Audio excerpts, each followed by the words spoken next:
It's that time of the night again. Welcome to day 4 of the PUBG Mobile Club Open United Kingdom Spring Split 2021. Sponsored by Xiaomi, creating innovation for everyone. My name's Highland Wolf, and joining me for another 4 delicious games is, of course, Professor Tarzan with me tonight. But Tarzan, before we get into tonight's matches, let's take a small step backwards to yesterday's games, where we saw some particularly ocean end zones, and albeit by the smallest of margins, KI1 clinch onto their lead. And of course, we also have the point system, right? Because KI1, although taking the top spot, only got 1 chicken dinner so far. And we can see how many points you can get from that. Of course, a bit of an adjustment compared to before. But this is really, really important for teams to, get into that placement point range and then need to adjust the tactics accordingly. And if you don't make it to top 12, you don't even get a single point. And we have teams, for example, Spark Esports, who played yesterday, that we mentioned how they are getting on average less than 1 point per game when it comes to placement points. So this is a bit of a new one. Of course, we saw that in EMEA, PMGC, but this PMCO, it can actually add a lot of spice and change in how teams want to play. Yeah, of course, you have KI1 there taking a 14th position finish, a 16th position finish here in yesterday's matches. So you actually see them only now from 72 points on the first day of play, only now up to 88. 16 points is all they were able to muster. And now with another 15 teams still to play here, that is scary because although they look strong, it's not as strong a position as they might look on paper. Yes, and yesterday was so interesting because it's the second day of play for the teams, groups A and C that played yesterday. The teams that play strong, right, on the first day did really bad yesterday. And the teams that didn't do so well has come back up to prove themselves. That really reshuffled that table. And that means the teams who are playing tonight have a great chance, especially in the likes of like an Austrian MVP, who got 74 points after day 1. If they can repeat what they've done in the first day of play, they are hitting 140 points. And that is like the 3-digit mark is really, really strong. And when you get to 3 digits, you can hope for a pretty good chance to get into the finals of our PMCO. Also, a couple teams who had a pretty good game themselves here yesterday's matches. Of course, Erangel's team taking themselves up all the way from the bottom of that leaderboard up to 80 points now in total. Also, you see the Uncles UK there now taking up 66 points as well. Uncles were down in about the low 20s mark in terms of their placements after game number 1, or day number 1, excuse me. But now they're already up, pressuring perhaps that left side of the leaderboard. Of course, there are many teams that were still waiting to show up that didn't, and they've only got 4 more days to play. But we've got teams like Most Wanted, who will be playing tonight alongside some of the fan favorites, Heart Shift, Be My Loot. They need to really show up. Same for TSC Legends, right? We talk of Bujo, a very, very experienced player, looked up by many of the other players in PMCO UK. They need to show up, and we've got some insights into what they are thinking and how they're preparing. But before that, let's go through the maps that we have for tonight. And we will, of course, be playing Groups B and D with 4 matches. We start with Erangel in match 1, going into Sanhok in match 2, Miramar for match 3, and we are back to Erangel for match 4, and that should be no news for all of you who has been watching and supporting. Half of these games will be on Erangel. And we talked about speaking to some of these teams, right? And particularly one of these teams we spoke to is that all-star roster of LN MVP. And I think what we have to really expect from them is just another good showing. They looked so dominant, but talking to them, they said, okay, we're not going to be so confident and going so just crazy into these first set of games tonight.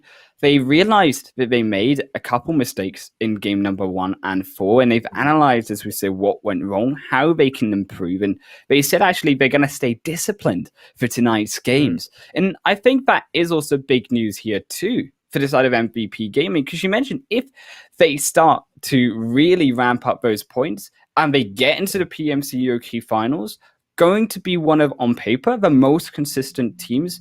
Combining forces with Lac Nostra, MVP Gaming would be hitting their fourth potential PMCO Finals in a row.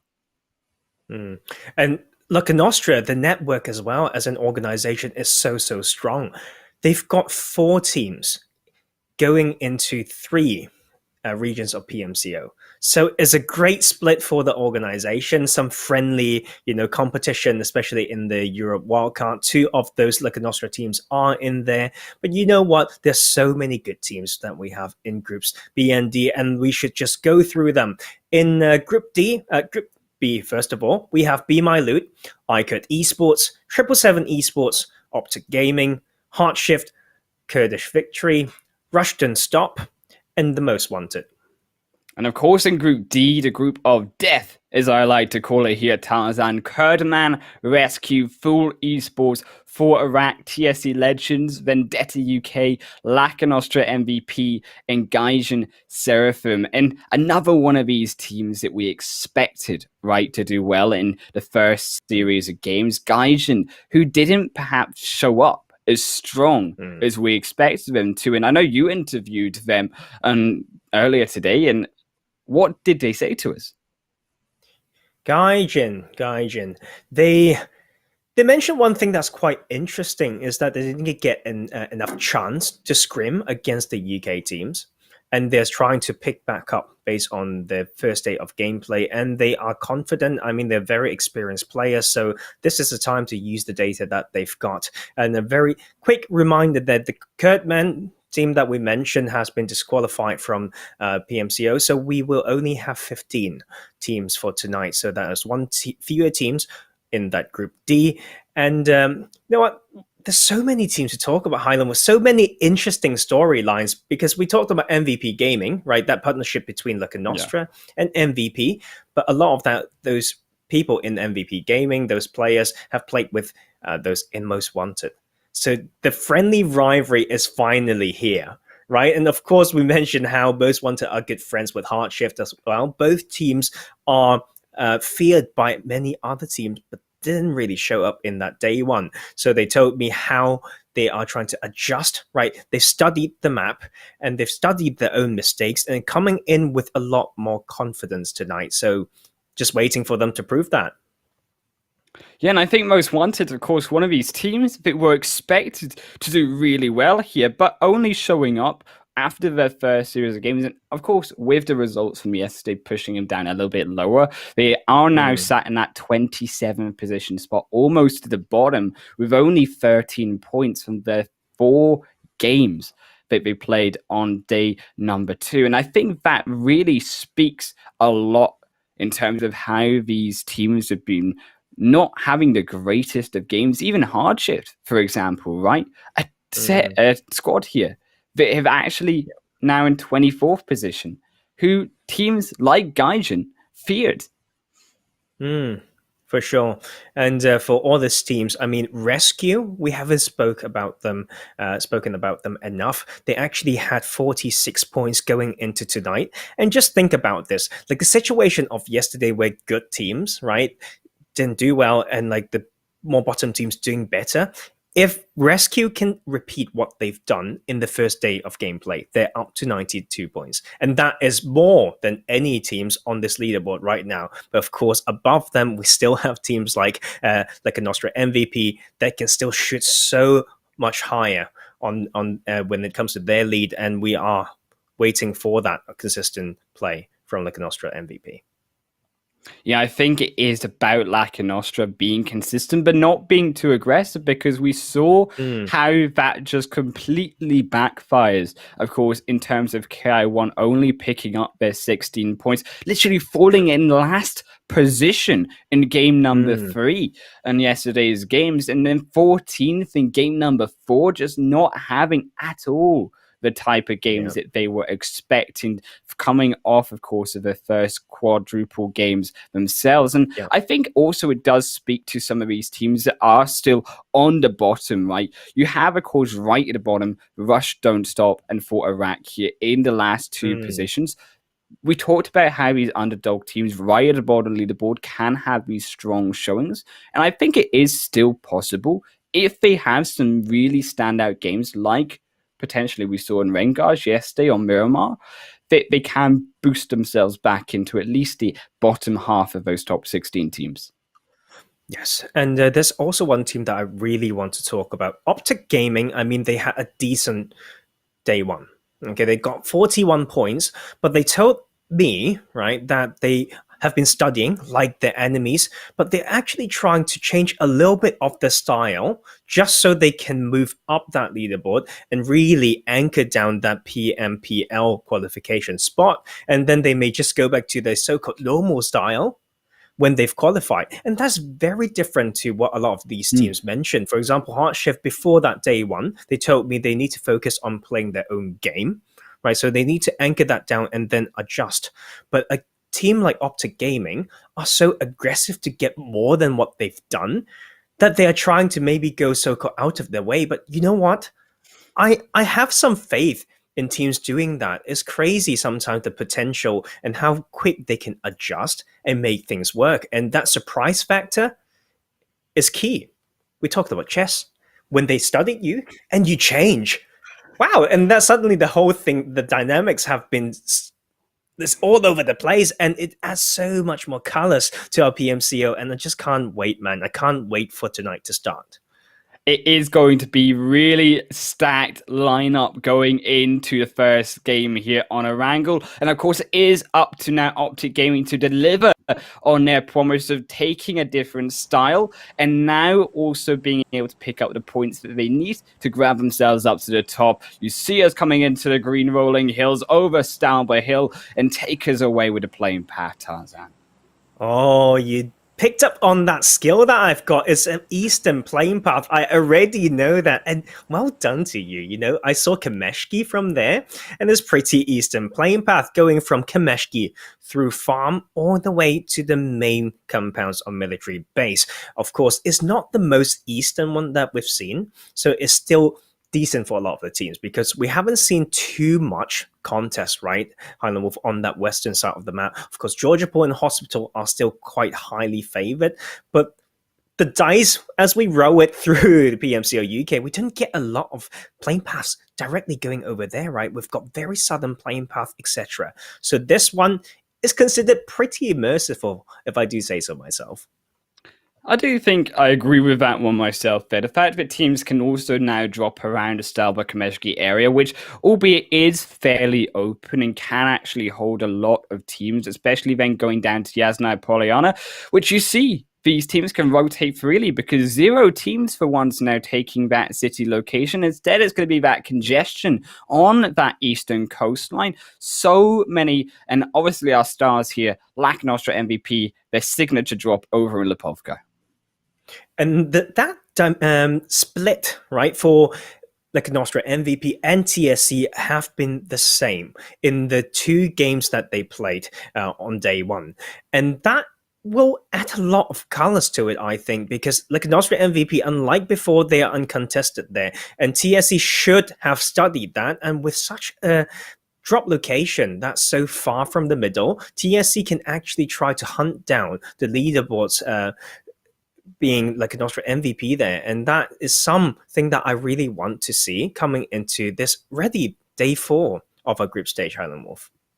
You see NATO here for Iraq. Unfortunately, our last place team in 31st position, looking to have their strong set of games tonight. But up against them, straight ahead, Vendetta UK, Aiden will be the one to try stop them doing so. That 1-1 split for now will be crucial to see who potentially wins that, because that will potentially straight away take one of these squads down to a trio. Exactly. I mean, speaking of for Iraq, Sergi talked to me, he told me how angry and how bad they felt after day one. But you know what? Sometimes anger is such a powerful emotion that it can drive you in the right way if you can manage it. And they told me yesterday that today we will see how strong they are. Just wait for it.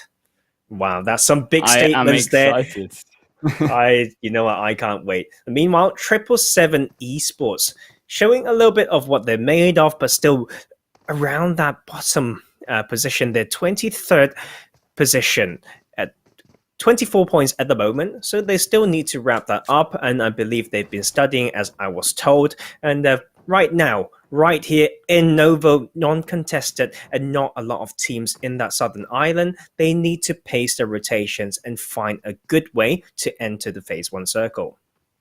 Yeah, perhaps 777, after coming off their first series of games, who are a little bit more respectful, maybe too respectful here, Tarzan. And I think that's what we need to start expecting from some of these teams. Some more aggression and really going for those kills now, because after tonight, there's going to only be another 4 games for these teams, and they need to make sure that going into those final set of games, that in tonight's games, they have a strong showing and they create a concrete platform for themselves to stand on.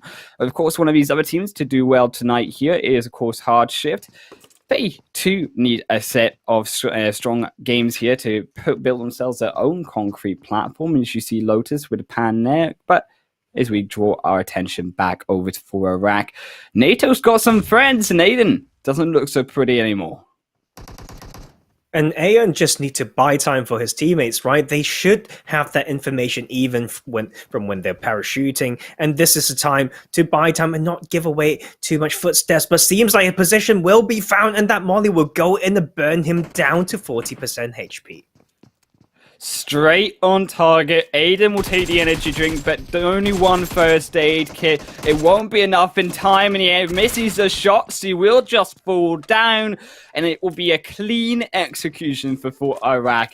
It will be Vendetta UK for the ones to drop down to 3 players, and I like that NATO sussed out Vendetta, and they brought their friends, they brought their teammates here over to assist, and they made that safe and secure, and they keep all 4 players alive. Crucial for being, of course, in last place right now. I mean, where is the rest?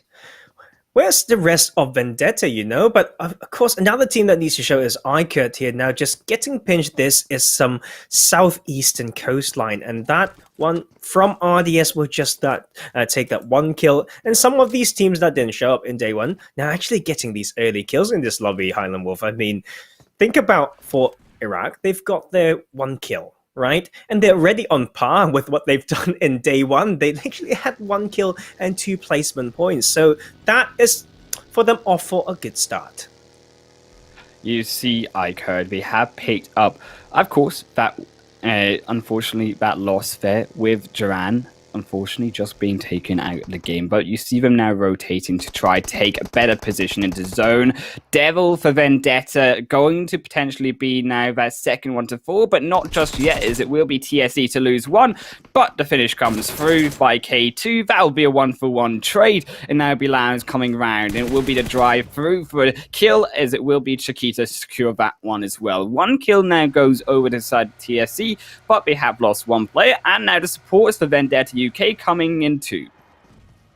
Oh, Vendetta having immense trouble in this early game. Really split there, and maybe haven't thought about how they could support each other. The first death by Aeon just feels like he's completely alone, like not even feeling any support coming through from the team. And then Devil just caught out in the open, now sending him back to Rozok. With this circle, Rozok still a decent position, giving them some access if they need to go south, and same for if they need to go north to cross that river. I think it is smart, though, for the side of Vendetta to take an action point over to the side of Georgia Paul outside of Rozhok, and they are able to control some form of compound over towards that western side. We've seen many times, and I expect some teams will be expecting this to happen again, inevitably zones to be hard shifting over to one side. Now, I like that they're preparing, not going too far over across that bridge to Georgia Pole, but they have access to go to the west side if need be. And like an Austria MVP, meanwhile, have finished the first looting part, and that is them coming into this area in between the school apartments. And Yasnaya, a very strong position here. Once again, can get back to the southern side, has a lot of scouting potential, can also choke the teams trying to cross the bridge later on. And we've got several teams here around this Watertown area. Be My Loot is in here, stop for a little bit to shoot at the players from Gaijin Seraphim, who are just sending themselves through to the north part of that river now. It'll be the first time we get to see potentially a Watertown fight if more teams start to show up around the compound. But it will be, of course, you say, Be My Loot there and Gaijin. Gaijin just going to go across the bridge. They don't want anything to do with Vendetta as they get pre-fired upon, but they will keep all players alive for now. The duo of Vendetta not able to find any knocks just yet. But you talk about Sultan and the rest of Be My Loot here, picking up and securing this water compound, preparing once again for that western shift. You know what, Island Wolf? What just happened there was a little bit weird to me. How Gaijin Seraphim just drove through that bridge, one car after the next, and not getting punished at all. So that brings me back to some points that I want this region to focus on. For Vendetta and Be My Loot taking these compounds, you need to come in with a plan, right? Even if you're looting, you are on always 50% of your brain on scouting duty. You're in a position in a compound that's supposed to choke rotations, and you're missing on that opportunity. So that is actually quite disappointing to see.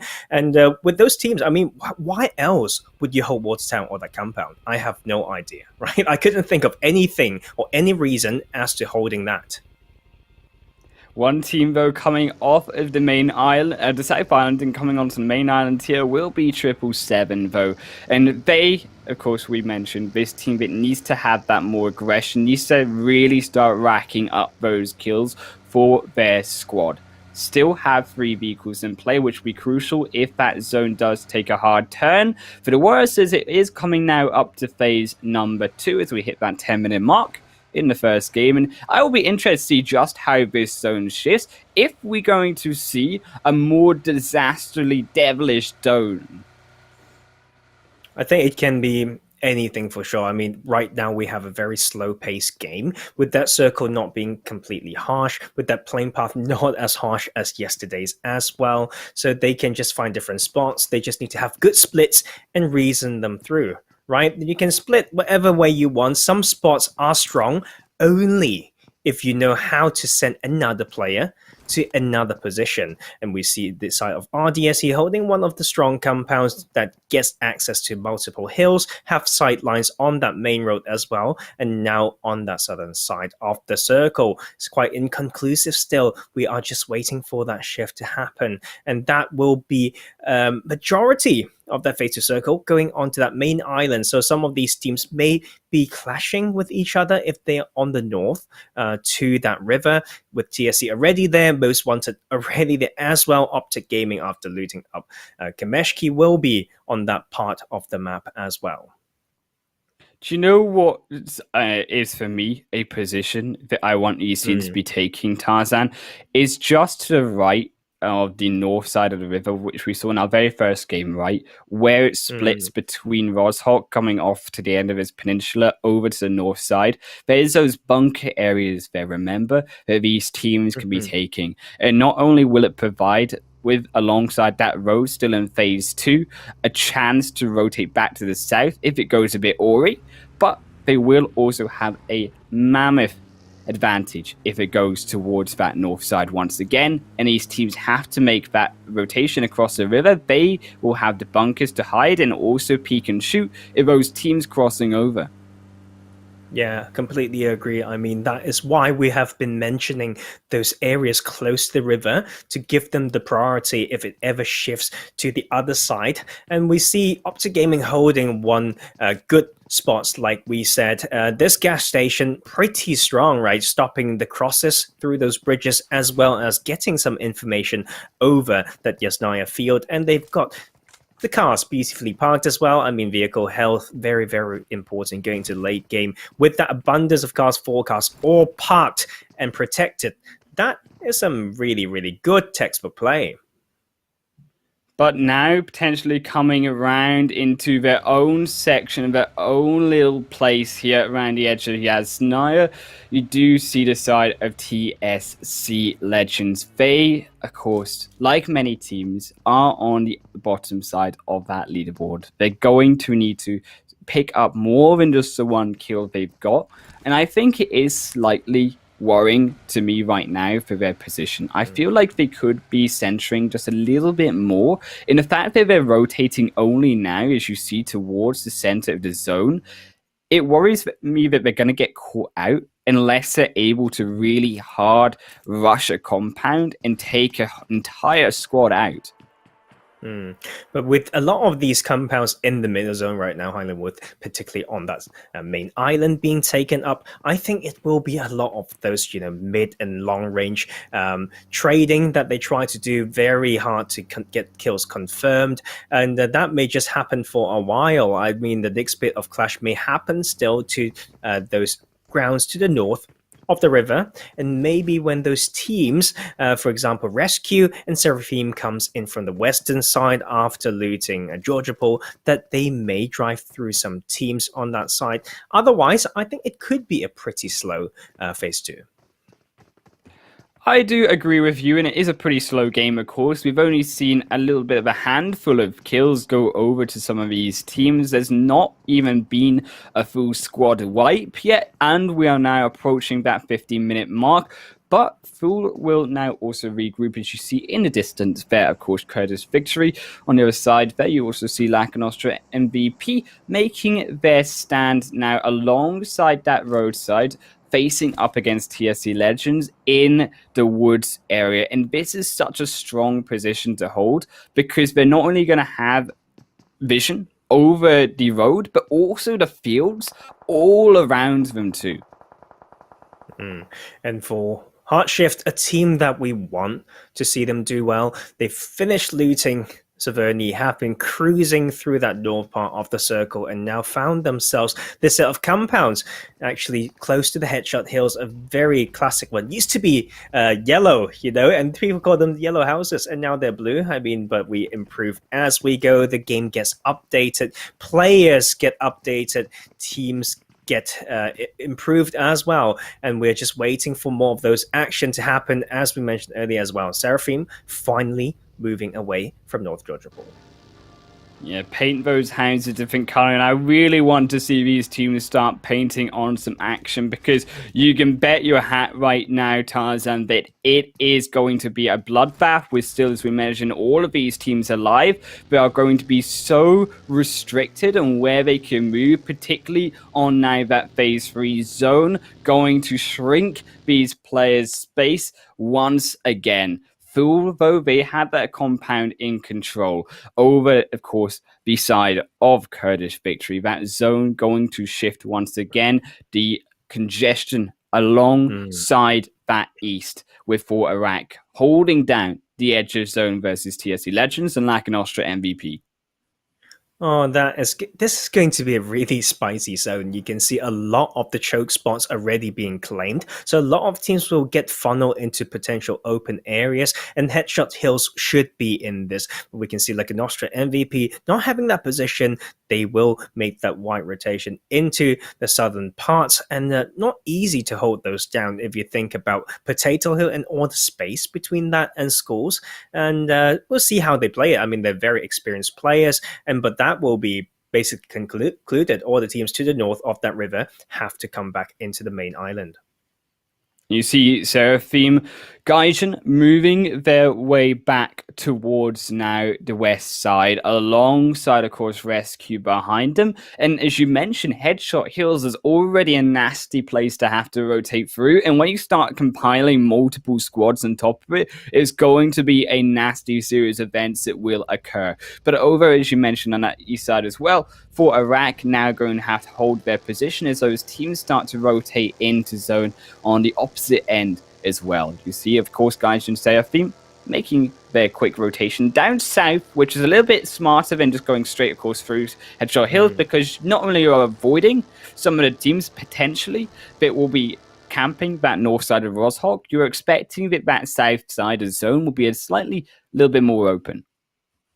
Exactly. I mean, that brings me to mention Force Esports. We haven't spoken about them enough. They are in Pochinki right now. And the thing about Pochinki is you should kind with this circle, right? You need to think about the teams like Seraphim that feels the pressure around Ruins and the Headshot Hills area and be forced to rotate even wider. And they need to maybe keep some of those players on that Pochinki church to get this information because they've been relying on that squad house on the northern parts, and they may just get stabbed from behind, sneakily allowing the side of Gaijin and Seraphim to come in. But meanwhile, of course, we mentioned Headshot Hills, and these compounds are just golden and standard right now. So our 777 Esports have a good one, and we'll have some shoot down across those fields against two other teams.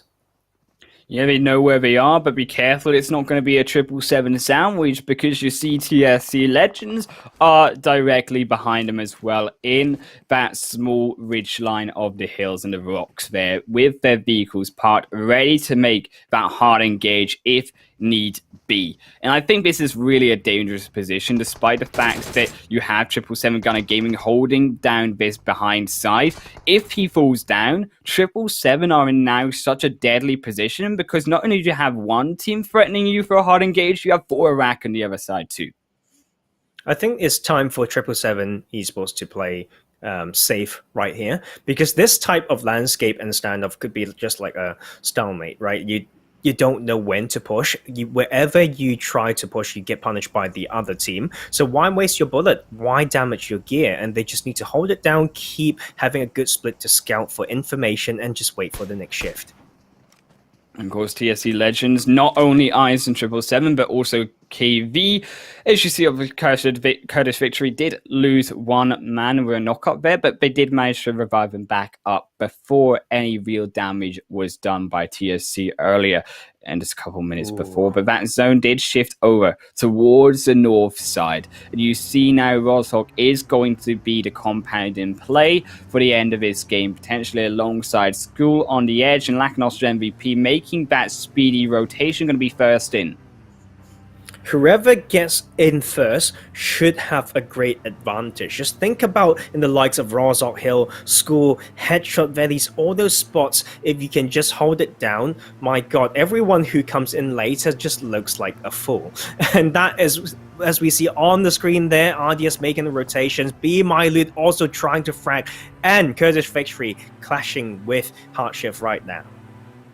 Yeah, because of that zone going so wide, you see these teams making their run into zone to try steal one of these spots away. Few spots away. Of course, we mentioned it is only Rozog, only School in play now. Phase 4, Kurdish Victory will lose another to Lacknostra MVP, make it a double edge rescue, will take them down before rescue themselves just crash and burn. Blood will be blowing up, and TSC Bilal will also fall down with another of Coyote. You see now this fight breaking out between Most Wanted as well, trying to throw some into Rush Don't Stop. Smoke Road going to stop them engaging any further. I mean, like, this is the problem with rotating through Headshot Hills. Sometimes halfway through that, you haven't even found a spot, and you find yourself breaking into a fight with another team. This is absolute chaos here. We've got so many teams on this southwestern edge still needing to come in, and that blue zone will start to close after 1 second, and that means now, and these teams still need to make some moves. Is really concerning for me, Most Wanted's position. Look at the fact they're trying to hold down Rush Don't Stop, but look at a more dangerous position of the teams behind them. They almost lose 12 there, goes down to half HP, but is not even able to stop the rotation from RDS, and now they have perhaps that strong position over the hillside. Classer throws a grenade over. Meanwhile, on that kill feed, Blood did finally fall down from his crash earlier on. You see on the background, though, behind Most Wanted, Fool versus Be My Loot, still raging on. The grenade hits Kid, and that'll be Rush Don't Stop making their engage, and they just won't stop trying to take down the fight. But maybe not a wrong decision, as now they just get smacked back in by Classer. And now they go into the blue zone. They're going to engulf them here. Phase 4, Classer will fall down as Rush Don't Stop come over the hillside. And now it is a 1 versus 1 situation. Ads on the snaky low ground, and it will be stop on the high. Oh my god, ADS trying to just make it work on his lonesome, but that won't work. I think he's still got some health, but I don't think he has enough meds right now. Roy's coming in to wrap it up, and that is most wanted. First team out of today's game 1. Unfortunately, just drawing the short straw there. Also, the damage already done to RDS. They will fall swiftly after. Now, we turn our attention back, though, with, of course, Be My Loot struggling alongside Vendetta on their own fight somewhere else just behind the hills of Most Wanted. It is obviously 777 though, going to try hold off against Borak as Dato puts his gears on to the max and manages to evade UV. Oh, it's just going to be so tricky escaping from here because all these teams knows that they're each other's positions, and they just need to use the really basic skills, right? Getting one to maybe drive and bait, and the others to maybe cover as your teammates are rotating. As we see here, Gunner Gaming trying to put a lot of pain into TSC, and TSC should know this, all of them in the sliver of health, but the side of 777 need to get into that circle now. It will be a Rosok Hill finish with a little bit of school in play, and Seraphim haven't seen them quite enough now, trying to take this compound away from Iker. Gaijin, Tater 1 versus 1. Will Deco be able to stop them on the stairs? No, they will not. And Iker will fall down on the edge north of zone. And Roshok will now be able to be sieged by Gaijin Seraphim. But just ahead of him, you see the side of Optic Gaming already in control of one of the strongest areas to north of this zone. And they will not give it up easily. And this is the type of circle that the depths of players are going to slow down a little bit until the zone push them to rotate, because we've got so many covers, hard covers from buildings as well, so many spots, and they just don't want to easily risk any movements. And we have, look at this, just the rainbows of teams in Rozok right now, and just waiting for that next shift, and it will continue to go away from the city. This is going to be so crazy. Yeah, you see really the concern down to the south of 777 and also Lacanostra MVP still to make it inside zone, but there is that empty spot down on that southeastern end of this phase 5 zone, but they best be quick because it's less than a minute before it shrinks down to phase number 6. And you talked about these teams not moving. Hard Shift made an inch and it just got sniped by Kurdish Victory on the other side. Their neighbors here, the Rescue, also holding strong. You see Mortal does have eyes on the side of Rescue, potentially will look for that shot, but has to be so aware each team will be pinned by another if they even try attempt and engage onto one. And it was so interesting to see no teams really dare to control Rozok Hill early enough, and that has given Lacanostra MVP the chance to just run it in from school, and they will now claim one of the strongest spots and will be having that advantage against a team like TSC, who has been a little bit too hesitant to grab that position. Same for 777 that rotated in late. And that's that confidence coming out, right? Once again, from Lacanostra MVP. They're able just to really risk it all, and they actually win it all in terms of their positional advantage right now. 777 not so lucky, neither TSC Legends, as they will fight on the outside. Buja will find one onto UV, finishes him off, as the blue zone also comes in to give him the biggest hug ever. As you now see Lacanostra MVP trying to hold their position strong, though, as all of these teams, still 11 teams alive, holding their position, trying to get a better one inside this zone. Optic Gaming struggling alongside Gaijin Seraphim as they lose one, with Fools joining into the fray. Oh my god, Alicio is on duty to gatekeep 5 players on him by his lonesome, because the rest of his team is stopping the push coming from Seraphim from that eastern side, and Danny will now join in to stop the push coming from 777 Esports, and TSC is just on the other side of the lip of that ridge line. You see so many players must be stopped down the south, but meanwhile while Lacanostra try hold down the south end, the zone has shifted once again north, and now it is up to the rest of these teams from Roshok to try control the mountaintop and control this game. As you see Gaijin Seraphim fighting over Forarak. Forarak trying just to keep themselves alive versus Fool, and Rescue coming from all angles behind him. In all angles, Lack Nostra MVP holding off against the side of Gaijin as Kosti tries making one move too far, falls down. Adobo behind him. His 777 also feels the wrath of Bujo.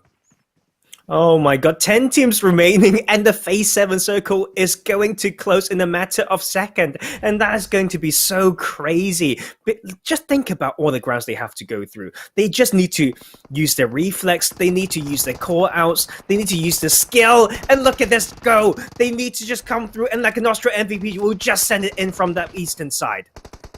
They have the aggression, they have the vehicles to try take it to them, but they've lost one member down at the bottom side. Now comes Danny in for support, but Gaijin are trying to hold strong, still 3 members alive. Meanwhile in the buildings, it's all about Fool and Forarak trying just their damnness to keep off these enemy teams. Lack Nostra MVP will fall down as they come over the hilltop. Be My Loot will be the second to fall. Bilal on the edge of the wall, keeping himself alive in a 2 versus 1. Wow. For Iraq, 3 points before, and now got 2 kills and made it to top 4. This could be huge for them. And same for Hardshift, though. They got some placement points before going down, and that is massive as well. I mentioned Gaijin Seraphim. In this, to win this, they still got 2. But against that numbers disadvantage, right? Like, for Iraq can maybe take this one, but they are pinched in the middle. And let's not forget about Fool's Esports. Haven't seen them enough through the tournament, but they've got 9 kills and made it to top 3 this game. You see Toxic here trying to lay down the 2 smokes. They've got another one going to be picked up, and they're going to walk through that phase 8. Will do so much damage, but so much work be done by Fool. Toxic is now, they find one through onto Searchy, and it is Forarak being so aware that even Gaijin is holding strong on the edge, looking for that chicken dinner as NATO comes through the wall, has to now face up against the full squad of Gaijin here still alive. The duo here to try and make it happen. As you see NATO fall down behind the wall, does make it to safety. For now, Searchy will be revived by Hemen. Oh my god, that is huge for them. The blue zone to the advantage as well. And Hammond knows there's not a lot of houses for Seraphim to hide, and that's Prada trying to maybe peek and shoot, but for Iraq is ready, and with that 6 times in the small zone, and that will not be enough for now. Blue zone continue to put pressure. Charlie still healing up for Fool's Esports. Charlie will just keep himself alive for long, but blue zone damage will do more than he can possibly dream to heal at this point in the game. They will find both for Iraq's Hemen before they fall down, and the damage might just be enough for the side of Gaijin as they each fall down, but NATO over the wall has to now pull off the 1 versus 2. Jumps in across the blue zone, but jumps too slow. Gaijin picks him off on the back, and it will be Gaijin Seraphim to take home the first chicken dinner of tonight. Charlie just caused so much trouble for Iraq. He was healing, and not until he used his last first aid, he didn't run up to spoil it, right, for Iraq. But how could you not look at that side? We know that, right? And Iraq had the position, but still gave Charlie the chance to put so much pressure. 1 knock plus thirst with another knock. Seraphim just have to thank Fool's Esports for that one, in particularly Charlie. Oh my god, like that end circle was... whew. That end circle was something else over towards, of course, that Sanhok side. Not a zone and a circle that we usually get to see with so many teams in it. The pleasure, of course, for our casters here, yourself and me, but maybe not so much pleasure, more just despair for these players. You see so many falling down at the bottom. Even though we saw the likes of 777, Optic 10th, 11th position, they did survive so long, but so did every team. And that is unfortunately the short straw of this game. ICUR Devon 12th, and as well, one of the strongest teams there we expected coming into PMCO, most wanted and second to last. Like an Austria MVP, right? We talked about them. They've got 5 points this game. I think there's definitely a lot that they could have done differently in terms of the mechanics of pushing into the area of control, held down by Seraphim. And so yeah, I'm still waiting for them to come. I don't want to curse them. I believe in their abilities. But you know what? For Iraq, they had 3 points in the last 4 games and they got 15 in that first game tonight. So that is the start of a bounce back. Same for Guardian Seraphim, taking that 22 point, 7 kill points from that chicken dinner. A lot. So, huge for them. Massive. And that is something that we are going to watch, right, guys? Consistency, how you bounce back, etc. And that is just lovely to see. Unfortunately, not bouncing back there, though, is Lack and Austria MVP. They really did just try take on too much at the same time there. As you mentioned, Alicio, 5 players at once. They only gained 5 points in that first game, and down below 17th position, edging towards qualification is Optic Gaming with 43. And look still at just how close this scoreboard is. Yes, it's about 10 points, but 10 points, that's one game. That's a series of kills separating between 17th and 24th. And I mean, in the likes of Heart Shift, I know it looks like they're not there yet, but they still got 10 points out of that game. So that is something to use for now, right? Like they've still got chance. If they can keep up with this 10-point average, they can maybe slowly come back. And the Most Wanted still needing to bounce back. And that is just a bit hard to watch for now. But I do believe in the IGO, and how he talked about his preparation gives me a lot of hope in terms of what the team can do, focusing on the mentality as well. They told me they are more focused tonight rather than relaxed, because they will focus on maybe staying relaxed in the day one, and this is a different approach. So need to see how they use that. And but yeah, some important moments for these teams. For example, the side of RDS, right? RDS went out quite early, but how many points they've got before? They've got 6 points, but they've in all those 4 games, but they've got 5 kills in this game one, and they can happily just say to themselves, well, it's been better. It's been better indeed. And although that game might be hard to swallow for some of these teams, it has been those once again at the bottom of the leaderboard showing up and showing they're not out of this PMCO UK group stage just yet. But don't go anywhere, because next we will be back onto the Sanhok jungle, where we'll see these teams compete once again. And that will be on your screens in just a short while. Stay tuned.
Welcome back, guys, to day 4 of the PUBG Mobile Club Open United Kingdom Spring Split 2021. We just came off of a hectic run and gun finish for game number 1 in Erangel, where teams crowded around the Sanhok area.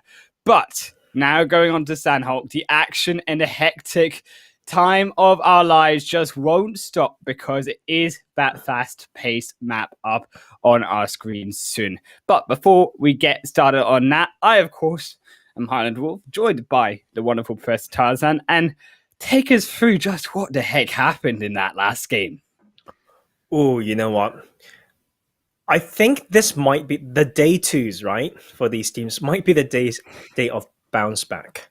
A lot of those top teams once again didn't quite show up in the second day of play.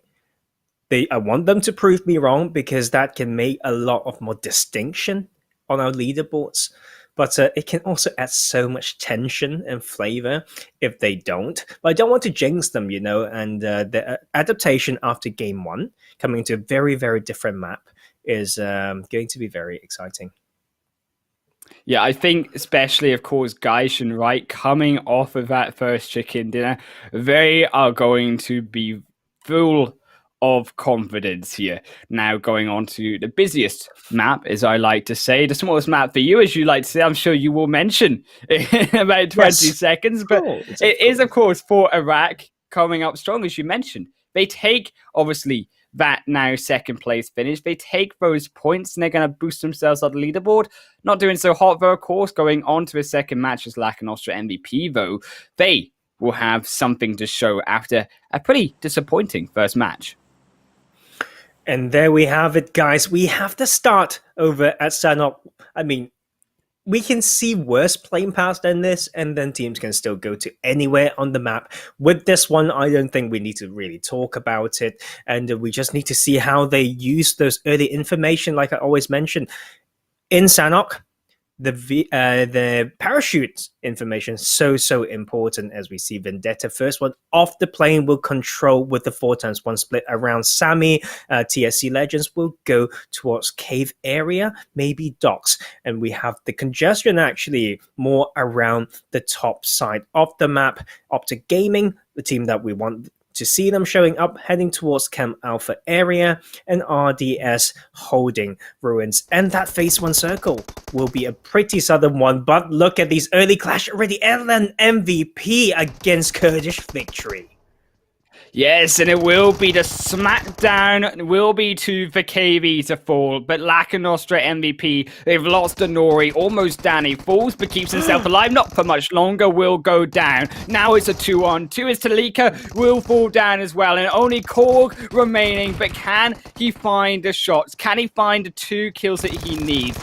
And it will be LN MVP out in last position. Just deja vu like we saw with KI1 in yesterday's matches. A final place finish for the top of the day 2 leaderboard. Is that really what is going to happen today? The day of bounce back? Kurdish Victory, they told me, right? They're ready to fight today, and they will be in top 10 today. That's what they told me. And this is such a strong start. They know how strong Lac and Austria MVP is. And that is just huge momentum, huge confidence boost, winning that drop in Painan. And Lac and Austria MVP might not be ready for that, but they are so experienced. They drop in a position they know, like the back of their hands. And I definitely expected more from them. Yeah, it's only disappointment, really. I've lost really the words to say right now for Lac and Austria MVP. They came off 2 chicken dinners. One of those chicken dinners being on Sanhok in their first day of games. Now they're out in last position. They had a disappointing first. They best be sure that they get some points in these final 2 games, because they will be waiting a long time to really consolidate what just went wrong. Meanwhile, we see 777 here, a team that will now have the opportunity. They're in the middle of the board. Now they have the opportunity to get to the top. It is one of these squads that potentially, that we talked about, right? The middle end of that leaderboard coming up to the top, stealing away those top positions, because right? It is that open top of the leaderboard. But these teams yesterday, they didn't get all the points that they needed to create that gap. And now it's so much more open with Lack and Nostra falling as well. It's just really crazy to think about that. They had an average beyond 18 points yesterday for like an Nostra MVP. And they've got, how many have they got in the past 2 games? It's like 5 points, 5 points in 2 games. Yeah. That is crazy. It's just heaven and hell of the difference, night and day. Comparing Sanhok games between the 2 days they played, that was the strongest win they had as well.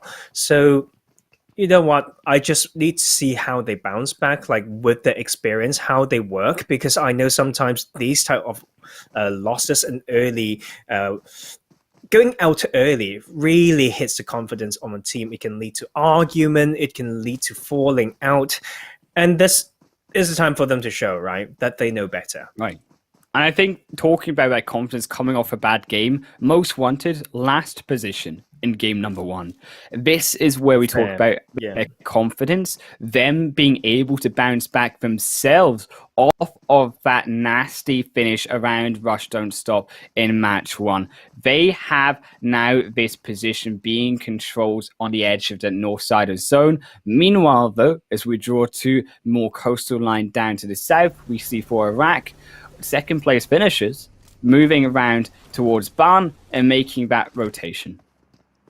Close to boot camp on that river, you know what? Like, for Iraq has no fear, I feel like, after that one. Usually with some teams around boot camp and those coastal areas, no one dares to come in with a boat like that. But that's exactly what they've done without getting punished as well. And Seraphim, the game 1 winners, will now control some areas along this coastal line as well with that high hill. This is a very typical spot, right? Bootcamp Hill can be very, very strong, but it's getting more and more congested, and it's already being controlled by Rescue, a team that we want to see them perform. They weren't just able quite to be able to take that home that chicken dinner.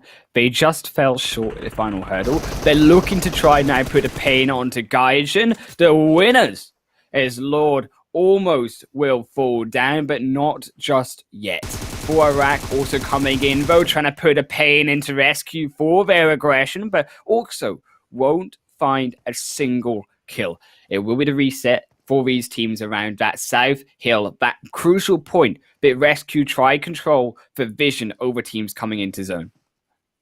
And this, I think this is slightly more to the northern parts of this Fatal Circle, because if we remember correctly, it goes down to the southern side. And this position where Hemi and Sergi is holding is actually really hard to... It's not really safe. They need to start thinking about their plan Bs so that for a team like Rescue that's so experienced, they can maybe rotate around and capitalize on this. And for Iraq, really need to get the hell out if they are worried about that. And meanwhile, they are still holding that spot, and so many teams still rotating in, and it will change a lot of that dynamics. And RDS finding some angles onto Raccoon from Optic Gaming.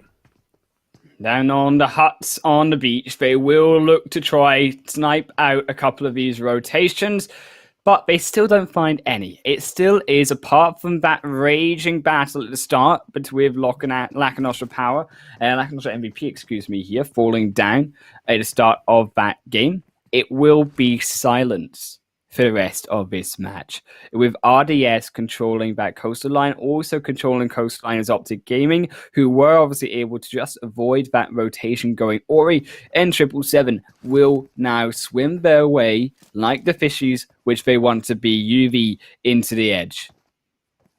You know what, like RDS being a pretty bottom team right now, what they've done there is a little bit weird. So a 4-man on botation after opening fire is obviously scary, but what they've done as well was to clump on that dark side. Think about what they're trying to do, right? If they push away Optic Gaming and they just rotate around to that Ruins Bridge, they can get reverse gate kept. But now They are just trying to do a better thing as they go for that rotation. All of them in that. I do wish them good luck because we know they've got at least Vendetta on that southwestern island split around Sammy. If they can pick up this information that of teams coming in like that, that will be the juiciest possibility, juiciest opportunity for them to capitalize on.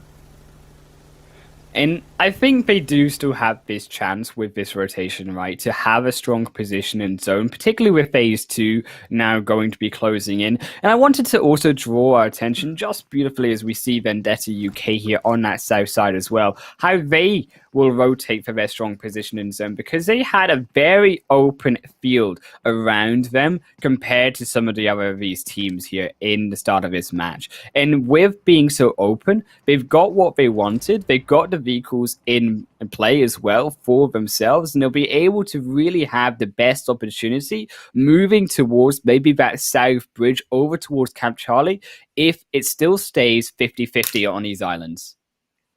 Yeah, just need to wait on to that next shift to dictate the pace of the game. It will continue to go to the southern side, going to the southeastern parts with the side of TSC holding Cave as a pretty center area, and Barn itself very tricky to play. Entering that hillside is what Most Wanted is trying to do, but that also means those teams holding around bootcamp needs to come in. Optic Gaming, after getting shot slightly earlier, got some rotations to make as well. And what interests me right now is RDS versus Vendetta, because they both have the opportunities from the south side to take a rotation over to the docks and over towards the south end, which is still in play for this second game. That will be the shortest path through the ocean side to that main island. But of course, it is still for Iraq making their own rotation. We'll find one onto iCode as RDS also slip round the edge of that coastal line on the beach and try to do just what we've mentioned. And this sort of clumping is sometimes really weird to me, you know, like with this out circle, you're staying on edge. It is very likely to shift away from you, so you need to start planning on the next one, splitting, get information towards those high ground. And I like what Vendetta is doing now. They notice that is probably something they need to do. Aiden, with the help of that buggy, getting that mobility, now starting to check all the areas around. And the other team trying for that rotation is 777 Esports. They need to show up, of course, and just need to see what they can do in this one. I mean, so far from the circle as well, and the circle will close once again in the matter of 5 seconds, and they are still 900 meters from the phase 2 circle. It just gets worse and worse for their squad, but they do have all 4 players alive, albeit they'll have not really many medkits or healing by the time they make that 1,000-meter rotation through into safety. Also making a rotation through outside of that zone now to really chunking on that damage is Optic Gaming as well. A short stint to rotate through the blue zone for a better position for their squad. And I think this is also looking at Optic Gaming, right? One of these squads that really have to turn it on. They didn't have the strongest of showings in their first series of games, but they didn't have such a bad showing in their first game tonight. And I think if they can stay consistent, if they can pick up some kills, they've already got one on the board already, they can start slowly, albeit picking themselves back up and making it into a strong position inside the top 16. And now for Iraq, finally escaped from that bootcamp hill position. Now in Painan, with that one kill that they held down against iCurt, they will proceed further into the game. And Painan is one of those positions that give you, if you know how to split, you can stop a lot of rotations happening around. But look at this bit here. RDS trying to strike, but will just fall short. And you see RDS now having fire returned onto them. The beachfront assault by 777 goes all wrong. They had to heal through that blue zone for so long, and Yuvi's so low behind the smoking boat. And Londa also down as well. Disaster striking for the side of 777. A grenade just going to end the life of UV, and that will be just insult to injury as the second one goes into him. RDS actually punishing another team that shared the same idea of rotation. And who would have thought, going so wide on the rotation, entering from bantai that you actually get punished for it. And that is RDS once again getting some frags in tonight, and that is 8 kills altogether, including what they've got last game. And this is a good start for them, but of course they need to continue to show up as they're just holding that pretty bottom spot still. Actually, the bottom is Rush Don't Stop at 31st position. But you do see, crucially, Gunner Gaming keeps himself alive. And that means 777 still can pick up those placement points. And that is so vital with only, of course, one team out so far. Going to be 0 placement points if they don't pick up any kills either. Going to be 0 in total. Vendetta now going to try stop away RDS as they will find one onto 666. Going to try find a flush, but won't be quite yet. As now Bilal also repositions for the shot. Stop coming across the top of the hillside, but a hut is already taken, and it's going to be that 1 versus 3 situation. The smoke's coming out to try block some vision, but the grenade is being cooked. Cuba will fall short though. The smoke will block now vision and stop, and Roy will revive 666.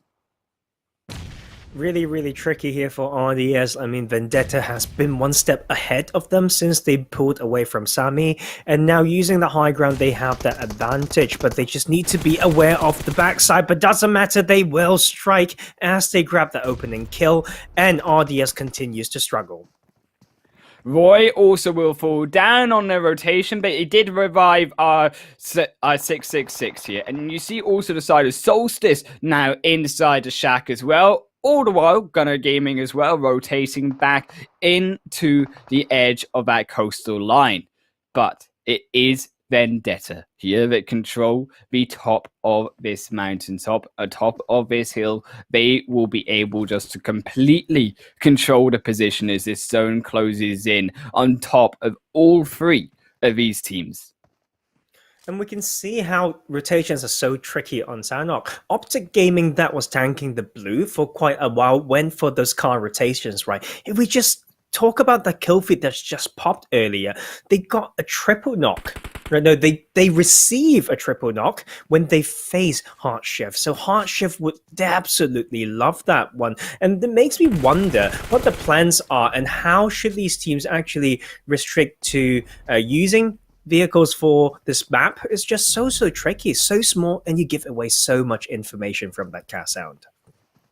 But look also towards the center. We see, of course, the side of Be My Loot around that quarry area. Potentially could be that quarry finish if that zone goes up north. Meanwhile, of course, it is still RDS losing to Vendetta, still holding strong inside this hill, albeit engulfed in the blue zone alongside them. Meanwhile, Gunner Gaming will snipe one with the grenade, and that will be the punish for not finishing off the entire squad. Gunner Gaming dodges out a grenade of his own, and now it will be Solstice hanging on for dear life as RDS just fall short.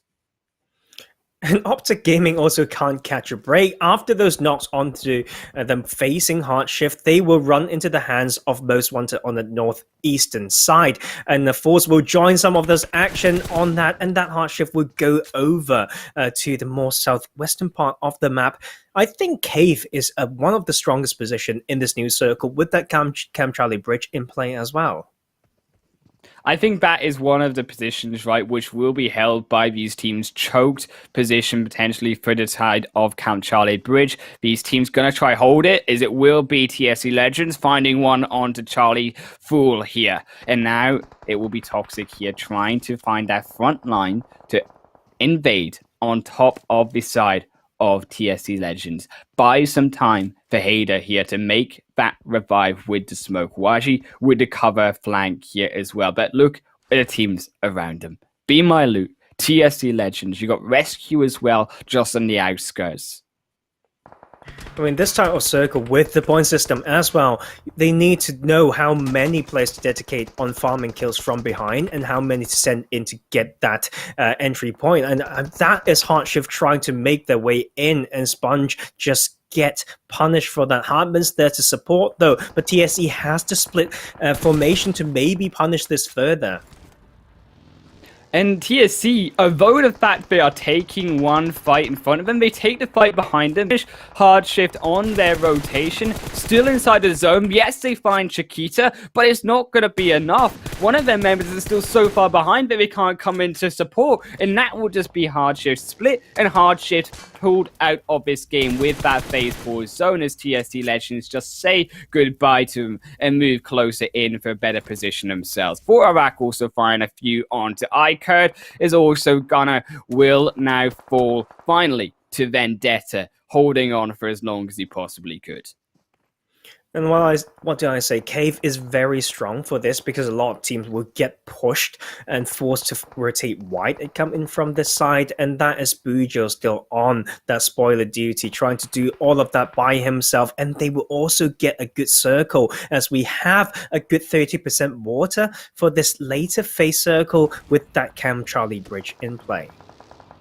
And the fact that you see TSC now in control of that northeastern side, that is going to be crucial for many of these teams you mentioned around that cave area. It will be hard, man, finally to fall, but as we mentioned, that cave area to fall on that key position for some of these teams now moving through that into zone. Meanwhile, Most Wanted, a team that came in last, still alive, there's 10 teams still remaining with that potential strong position moving into zone. Can gatekeep Be My Loot and Rescue. Is Rescue now struggling? A second will get knocked, one will be firsted on top, and now that 2-2 split not looking so clean. It's a three-way fight between Be My Loot, Rescue, and Most Wanted on this northern parts, and the blue is already closing in. If they ever get pushed towards the TSC side, TSC can really just farm this one. Look, it still Be My Loot though, ticking away in the blue zone. They just don't care, because they'll find another one by Sultan's hands. And now just one more to fall with decided for Iraq. And of course, Kurdish victory. Even Gaijin moving in there, albeit they take some damage. Finally, almost, it will be rescued to fall down. Will be finally dealt with by the hands of Be My Loot. On the other side, though, look at all the fights in the background. You see now Gaijin coming in to Kurdish victory. Lord up front, albeit low health, with Adobo for the support inside the blue zone. It's now Kurdish victory just trying to hold off as long as they can. Oh my god, up to 6 kills now and trying to take down the winners of game 1. And they already have people going in to get entry point. This is great for them and they get the squad wipe. 4 teams drop in just a minute of play here. That's how fast Sanhok goes. That's how the cookie crumbles for Gaijin. They'll fall in 7th position, but it's still not done the action yet. As you see Kurdish victory making their way across that core point, Count Charlie Bridges we mentioned now to gatekeep even more potential kills for Iraq. Stuck in the waterline. Vendetta will have control of the zone note in the center. And I think this might be a clash between TSC as well. And Vendetta finally strikes. They rotated from that Cam Charlie bridge and now has a bit of position advantage maybe against TSC. Of course, it will all come down to that next shift. And we are still waiting for that to come in. We're down to 5 teams with 12 players. Vendetta needs a good game. Same for TSC Legends. Bujo leading his team. The really experienced player need to show what he's made of. And that is going to be the blue zone almost completely closed.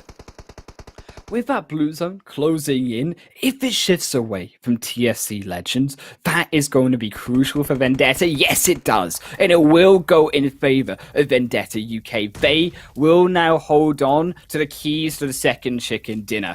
But TSC Legends have this massive blockade of a rock to go through, and Devil will be on the front line to mitigate all opportunity of TSC. Meanwhile, Most Wanted from the end, before they get sniped down, will do some damage and find one knock.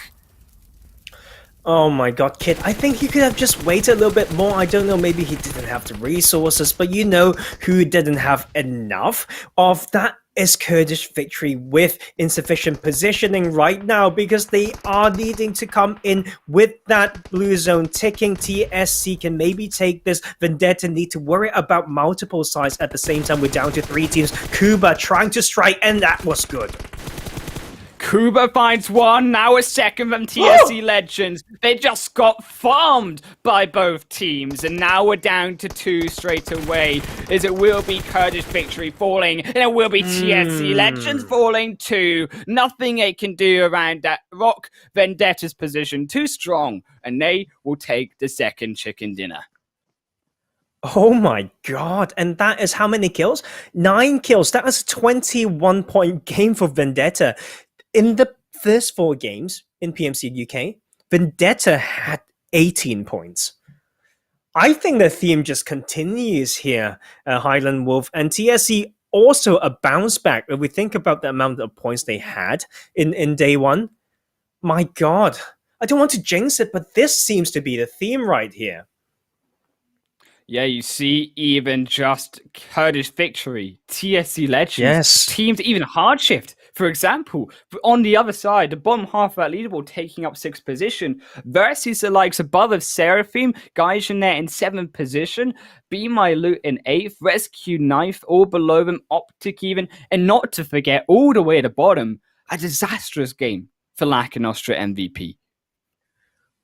I have no words, man. I don't know what to expect anymore. And I think that is also, I feel bad for some of these teams, but also excited for those who get to show themselves in like tonight's games. But yeah, you know what? It just adds so much possibilities. And I just didn't expect this. I was really rooting for some teams to just continue to exert their dominance, but it hasn't come through yet. But I may be speaking too soon, Highland Wolf, because we've got 2 more games tonight. We'll be back to the map of Miramar later, and of course, our second Erangel game of the night. Yeah, but don't forget, still the results will be so even here, Tarzan, as well. The fact that we obviously talk about Vendetta taking 9 kills and a chicken dinner, 24 points, going to boost themselves up so much alongside, of course, TSC Legends there in second place. Needed that game that we said at the start of the game. They got it, and now they have the chance to really take themselves up to that top 16. You see them now in 15th position. You see Vendetta going to also now be potentially on that edge. But really, the fact that we still haven't moved off of the 80-point mark from that top of the leaderboard. Oh, I just need to wait for what's going to happen. Look at that congestion in the top 7. Of course, that includes some of the teams from before as well. But that bubble, the 8-point difference between the first ranked team and the 7th, my God, this PMCO UK is going to be spicy as hell. And just don't forget, all of these teams have officially played half of numbers of games for their group stages, and they've only got 6 more. And so, yeah, it's now or never. Keep in mind as well, even from 9th to 16th, 12 points. The difference, 34 points in total, separating 1 and 16th position. And I think that also speaks to the fact of how many points one team can pick up in a game, right? We saw Rangers in yesterday's game pick up about 34 points. That's the entire difference to 16 teams there, Tarzan. Crazy if you think about it that way. That was really well said, and I mean that should be these teams to be happy about. They need to know the power of one game if they can just wrap their minds around it, and that is something that I really want to see in PUBG Mobile esports, because we are developing. We may not have the infrastructures, but with the awareness and knowledge coming in, these players need to learn all of that, right? Sports psychology, managing their body, their diet, their sleep, and everything. And we've got that breadth of knowledge for them to explore and maybe to exploit and make them in their favor. And that is something, it's such a huge topic, but I would really love it if I start to hear these from these teams.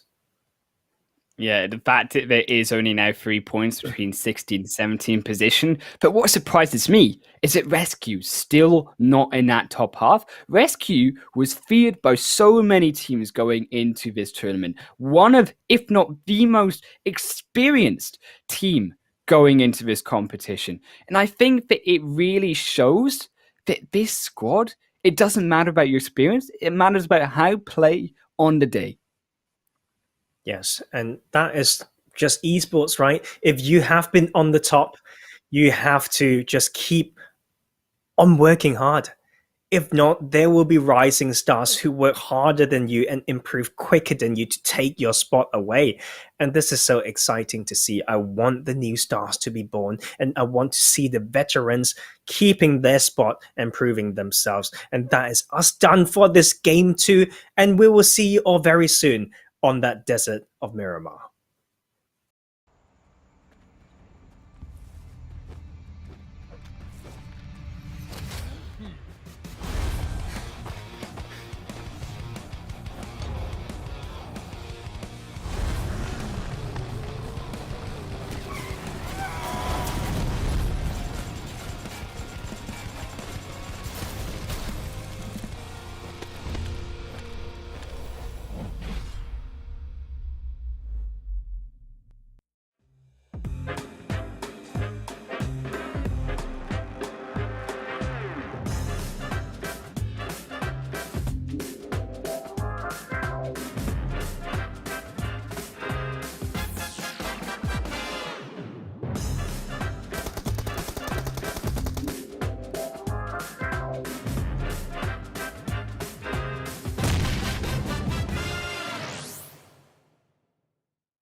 We're halfway through the games of day 4 of the PUBG Mobile Club Open United Kingdom Spring Split 2021, sponsored by Xiaomi, creating innovation for everyone. My name's Highland Wolf, as always, joined by the beautiful and wonderful Professor Tarzan, and we just came off of another one of these games where all the teams survive Tarzan, and then they all just drop and disappear at the end.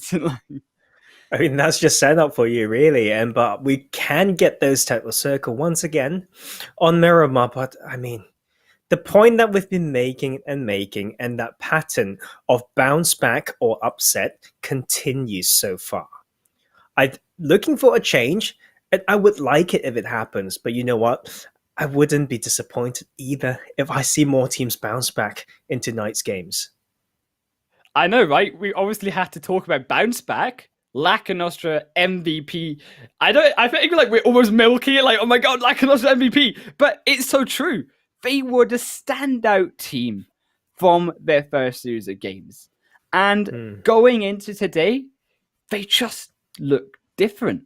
They don't look as formation-wise strong. They don't look as aggressive onto some of these teams. And I don't think they have that same page plan in their head, which is why going into now game number 3 for Miramar, they really need to pull out the bag. Yes, they can get back up in the points, but it's going to be difficult.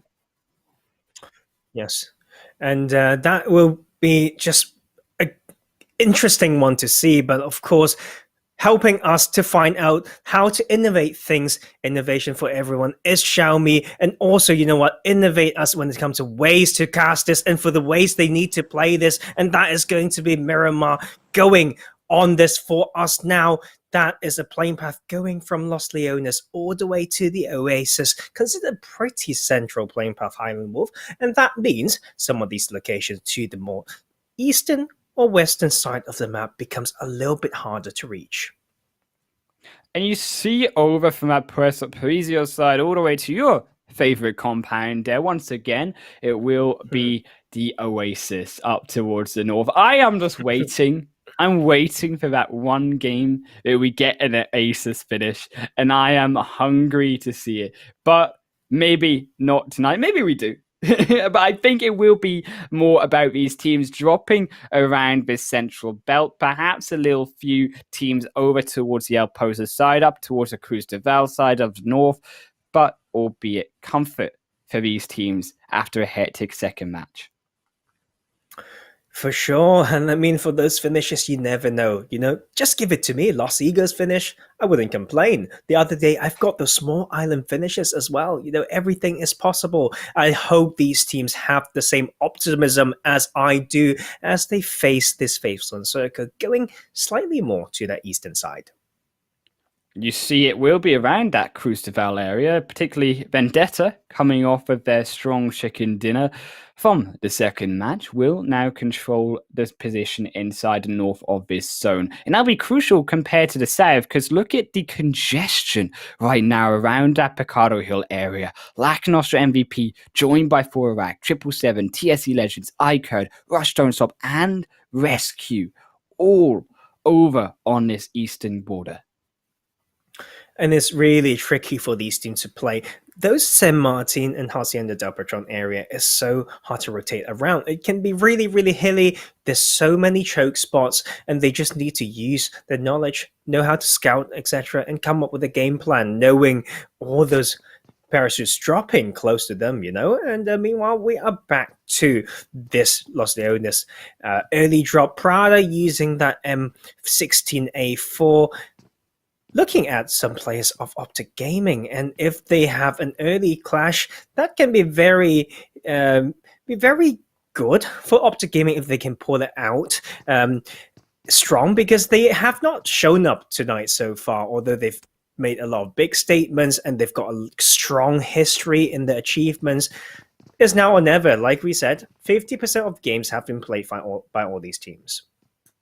And only 50% to go, and it will be now also you see on the screen Fools coming off of a mediocre, I would say, series of games tonight. Still strong, potentially, for this squad through these final 2 games for that to happen. But I think it is going to be a toughie, especially going to be a toughie here for the side of 777 versus TSC's Chichika. And then they will now walk inside versus Londa OP.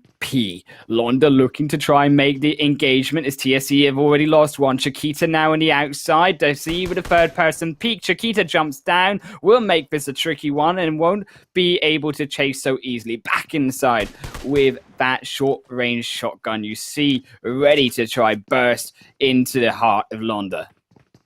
Oh my god, I think I've seen this before in this compound in the games on day 1.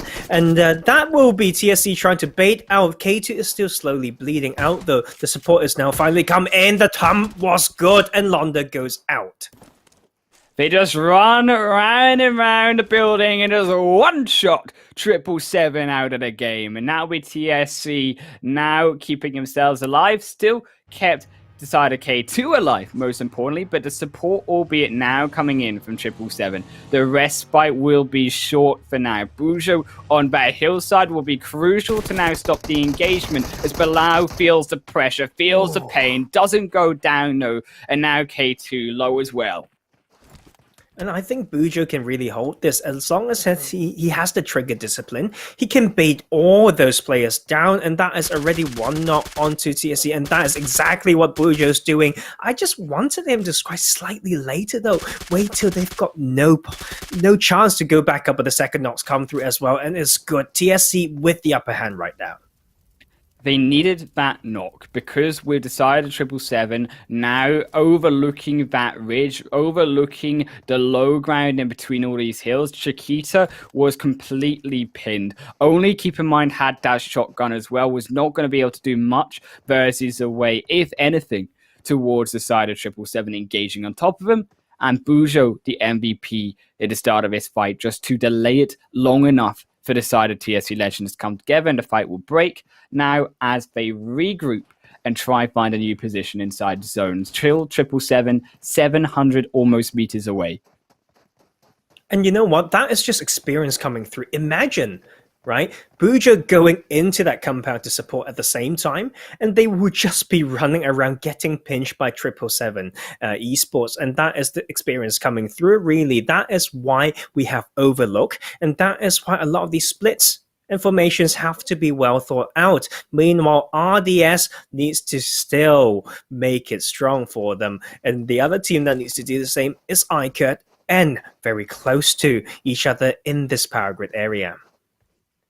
Of course, iCurt here not having perhaps a series of games that they would have potentially liked here. They are slightly lower down, of course, on that leaderboard. Alongside Rush Don't Stop are still going to need a series of games here, a series of strong showings to push them up because they are in, of course, at 29th position. iCurt in 31st.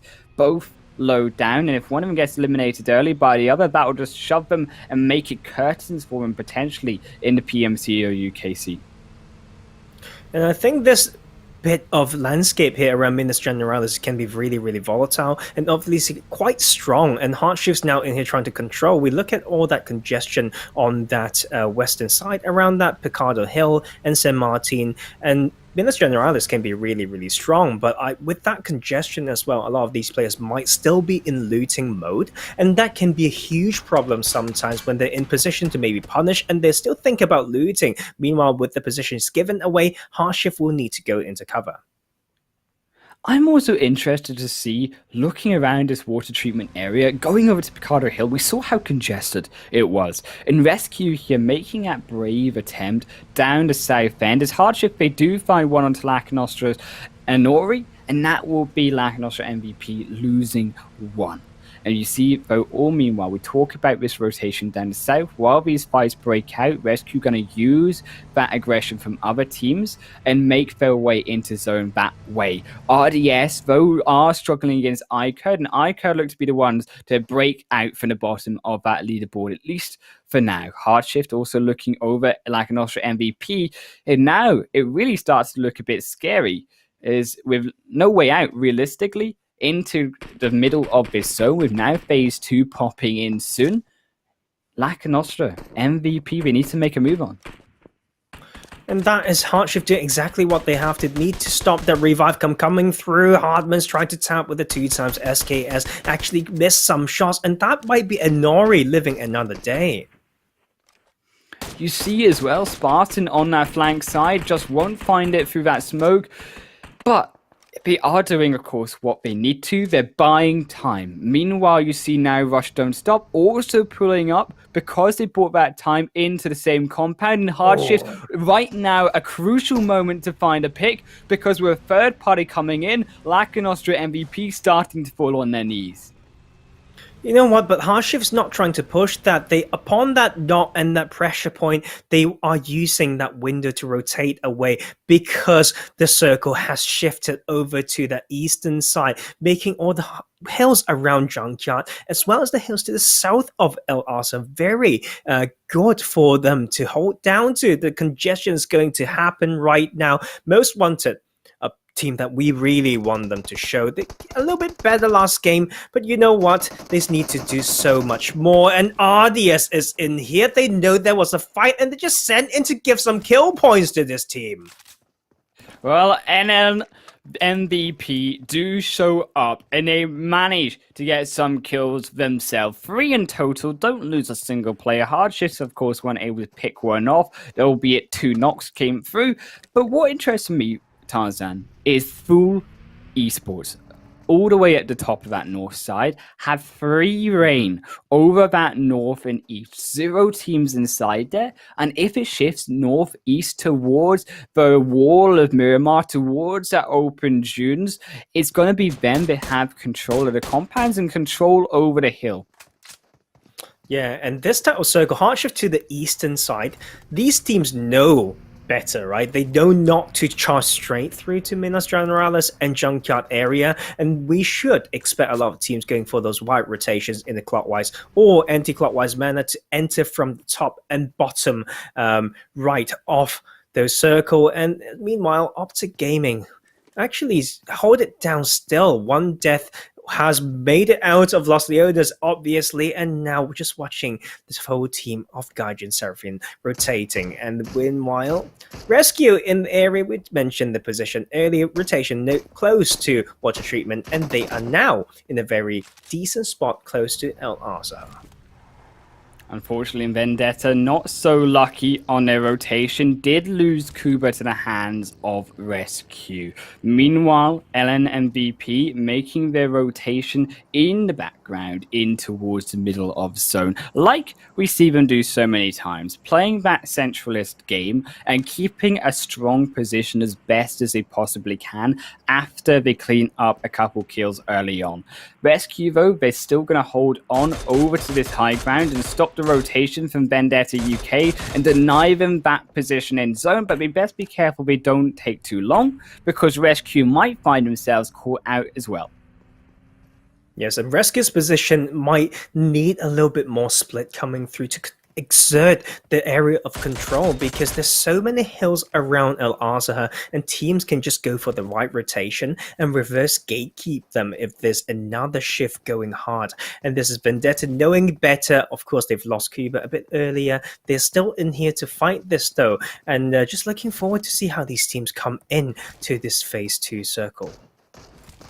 I'm also interested to see as well Hardshift obviously coming off from that northeastern side. They will also be one of these teams to take around that north and empty eastern end of the zone. And I think as well, Gunner, one of these teams so far away, alongside their squad 777, of course, they are going to have such a hard time on the other hand, especially it's that zone, disgusting rotation over towards the coastal line, and that hill inside the zone now, you see towards the north, outside of El Azahar, going to be crucial catching players not only from the south and on the open end, but also from El Azahar coming through outside of that compound.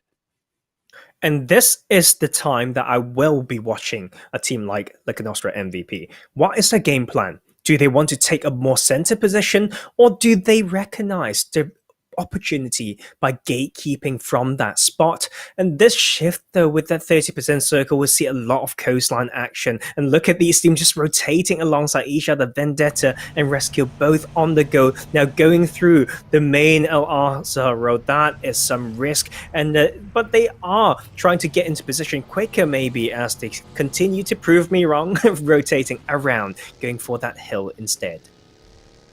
I think Vendetta with this high ground though over Rescue will have the advantage if both teams get caught and they need to make that immediate stop. But you also see Rescue coming across the mountainside, and Rescue will actually be the ones to cut off Vendetta UK because they are the ones rotating into zone first, and Devil, all he can do is watch them take the immediate hill above. And that would just force themselves into rotating even wider, right? And that's the possibility. Let's not forget the position of Fools Esports. They're even more northern. So speaking of this wide rotation and entrance from the top side, the north side of the map, I think Fools Esports might be one step forward as well. Meanwhile, TSC might want to pick a bit of a fight against the two players of Hardshift, and Hardshift need to send the support in. Hardman is still holding this down. The plan to buy time needs to be now, and it has to be very distinct. You know what? TSC says otherwise. Bujo says, let's go boys, we need a better position than this. Yeah, look, they're outside the zone. You see them still need to make a way in. They're going to now just gatekeep that peninsula over towards the El Azahar compound, but also for Iraq, not so lucky. MVP toe up, but they will find a one-for-one trade, and potentially one of the MVP. No, they won't. And like an Austria MVP will save their player for now. Goes behind a tree, crucial to keep Annoy alive and block the position and the angle for Iraq, knowing that more members will be coming in for support. The grenades being cooked, thrown over into the smoke. Will it find one? Not just yet. It will be searching though. Peeks his head up too much and will fall down, and that will be for Iraq out of the game. And that is the power of Overwatch and communication. The second he peaks, he is dead. And like Nostra MVP has such a good formation and control around that bit, and they are making it work. We talked about how they need to change the tides and the pace of this game, and they're taking it into their own hands. 7 kills right now, and we've only got 13 teams remaining in tonight's Miramar game. And look at the zone there, goes even more disgustingly towards that coastline. Will initiate these teams to make that rotation along the coast and take advantage of those coastline beach line compounds and those houses. Optic running through for their lives alongside the rotations of others. And you see Most Wanted also trying to find a strong position into zone. But Optic will be first to strike and hold down the ground towards the edge of the compound. They will try stop Most Wanted, but even further ahead of them, Be My Lou, also looking towards the edge of the water side.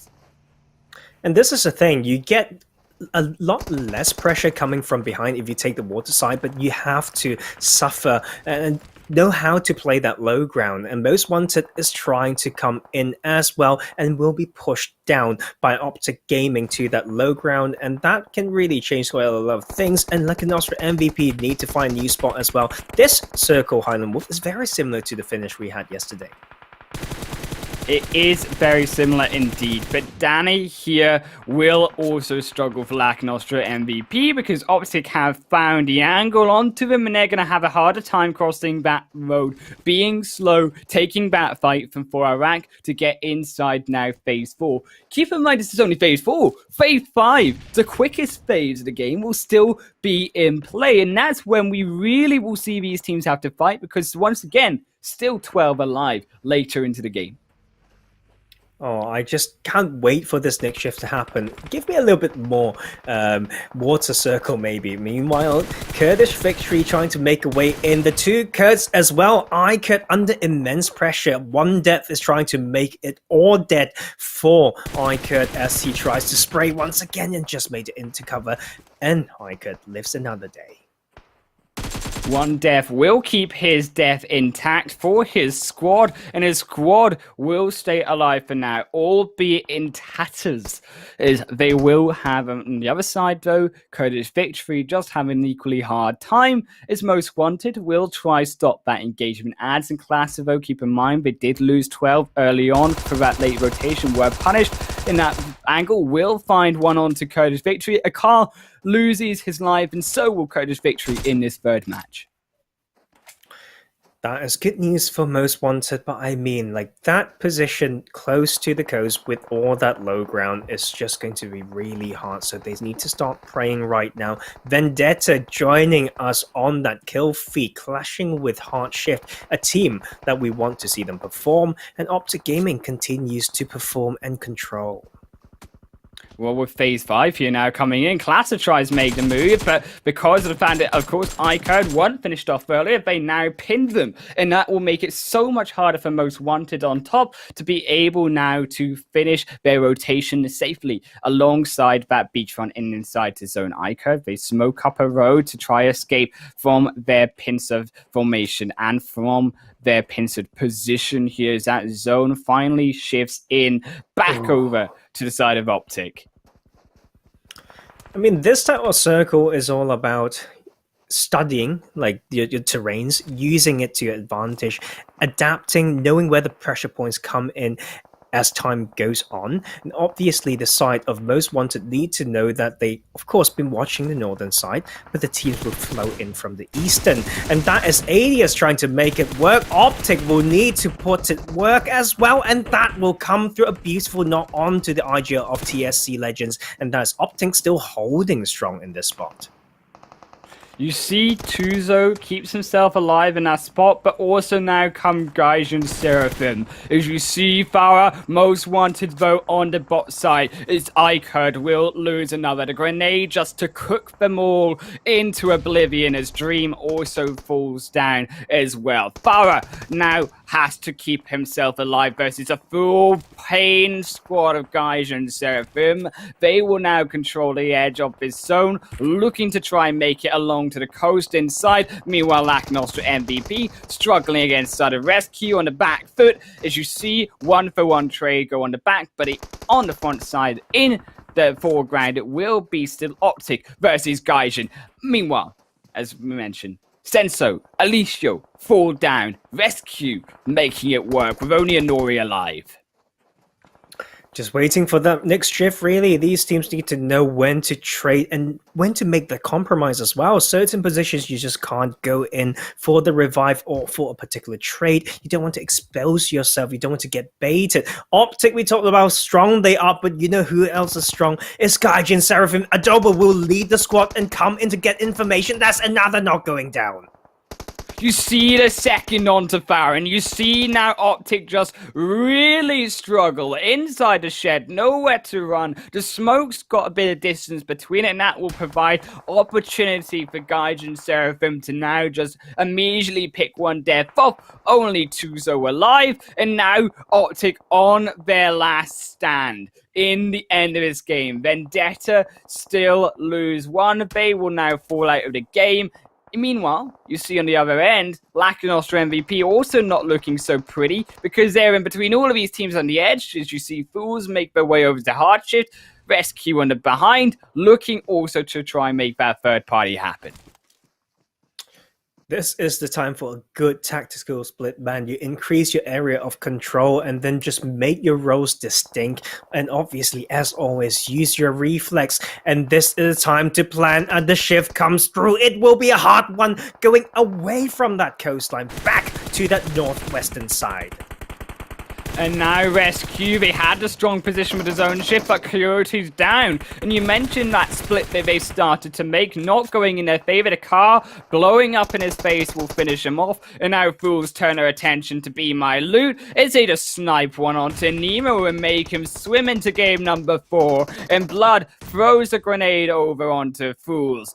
Now these two teams on the edge, still to make it through to zone to fight versus the side of Gaijin Seraphim. And it will be Seraphim in the background to snipe at the two of Optic out of the game as well.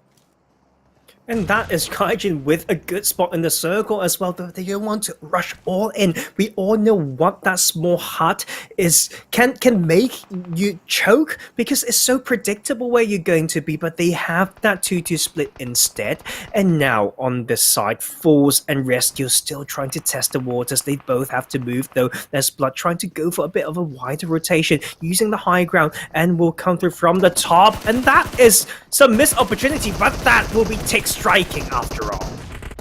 You see, Fools, rescue will find entire wipe onto the side of Fools Esport. Blood just spilling it all from the side of Fools down into the ground of the grass of Miramar. Kosti will also get picked apart. And now Gaijin Seraphim not so looking so pretty as Be My Loot come up from the bot side. You see teams from the top as well. The likes, of course, Most Wanted coming down from the top. And Be My Loot need to show up as well, but that would not be an easy one as Sultans go down. Prada's trying to hold it all by himself, and that might just be great for Seraphim as they continue the gatekeep, and they will just hold that position still. But TSC, Bilal and Kate is still in here. Rescue has the man advantage. TSC Legends, the two players on the edge of zone, they've got their split in play. They also have to keep in mind, though, Gaijin have now 4 squads separately to control here. It's going to be so hard to control, and they had to hope this zone centralizes on them. And that is the type of compound that I mentioned, right? This hut, of course, they killed someone there. And there's a reason why they got that kill is because of the surrounding, how they can get third-person peek constantly without them knowing. And this next phase will dictate, of course, the pace of that game and will continue to go to there. That means TSC and Most Wanted, those 3 players from 2 different teams need to come down, and Seraphim can maybe capitalize on that. Rescue will have to move in further as well. There's some rich line for them to use, so that's not bad news for them. The planning needs to start now as the clock goes tick and tock. 25 seconds to go, and we will soon find out the winners of this Game 3 on Miramar. You see Seraphim now going to hold their position versus all of these squads. The only team inside is Be My Loot, edge their way closer, but they had to keep in mind Most Wanted ad still in the game. Can just easily snipe down Gaijin as they did to Optic just moments ago. It will be TSC Legends though to make the first move. They make the clean rotation, but not so lucky for K2. Just gets firsted down by Blood. Rescue find 1, and now it will be Gaijin just to hold on while the rest pick each other off. And Be My Loot has been just playing patient, on that water side. But you know what? Hold that thought. ADS will ADS in and spray 1 down. Lot has to make it count. And that will be the trade coming through. Lord manages to keep Gaijin alive, but they lost 1. They only have 1 more player inside this zone, but he keeps the shed crucially in this play area for himself to just hide and watch Be My Loot lose another to the side of Hyper and Rescue. Rescue fighting this one off, potentially Gaijin looking to make their double-digit stand and bad chicken dinner, but still the trio of Rescue assaulting their way down towards the shed where he lies. Could be his coffin, but could also be the potential for Lord to keep himself in this game. Oh, you know what? I just don't know. I have no predictions. I have no game. I just need to see how they hold this because the solos can still make this work, but Lord needing to use that smoke grenade might not be in his favor. And this is time for Sultan to strike. He needs to find a way to maybe third party this, and that is more shots coming through. Rescue might be able to take this one. We haven't seen them get any yet, but this might be the first chicken dinner. Sultan falls down and rescue. All they've got to do is take down Lord. He goes for the MVP 1v3, finds one. Can he find a second? Switches to a secondary gun. Now Lord looking to make the second happen. Can't quite find the shots from behind. Doesn't realize the tree one behind him. And from the other angle, they just clean him up. And Gaijin fall in second place. Rescue will take the second dinner.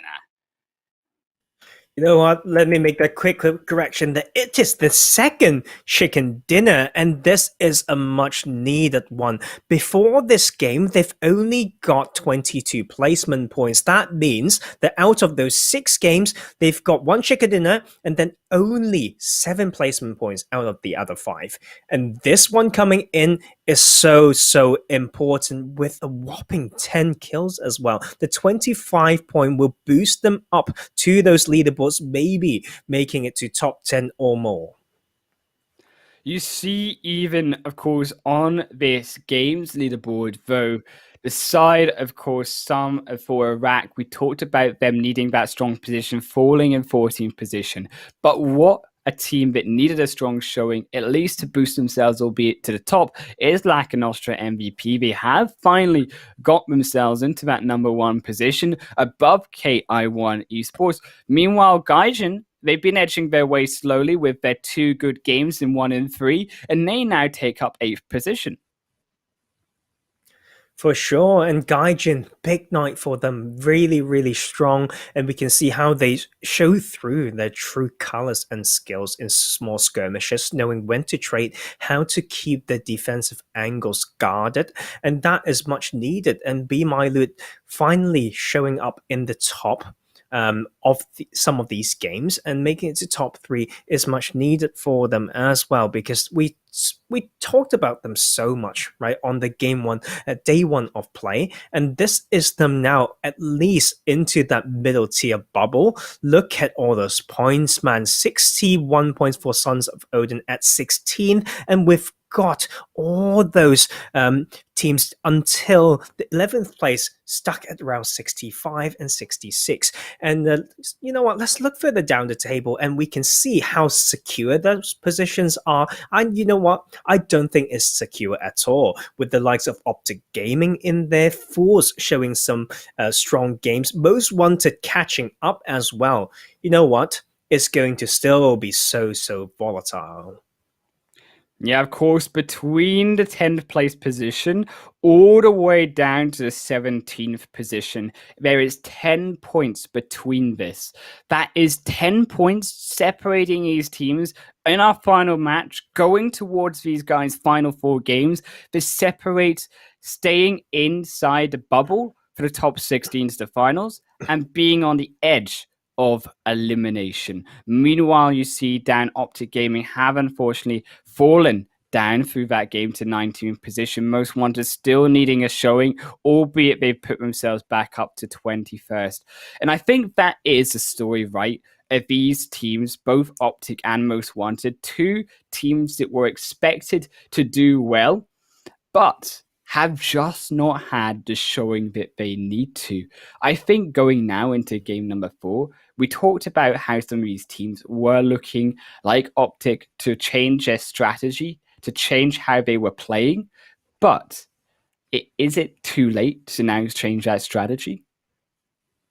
Oh, you know what? It's really hard to say. Like they've got their style. They talked about changing it for tonight, and they had the test. 3 games are enough. You've only got 5 more games in this group stage, and it's for them to find out, right? It's not all about what you do.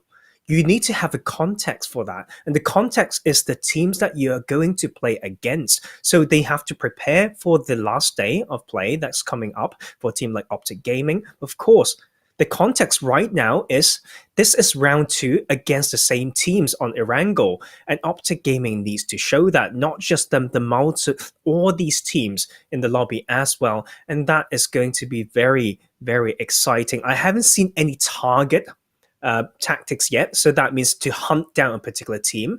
You know what? They may be a little bit reserved still, and I get it if it's day 1 for them to test the waters, but this is now or never.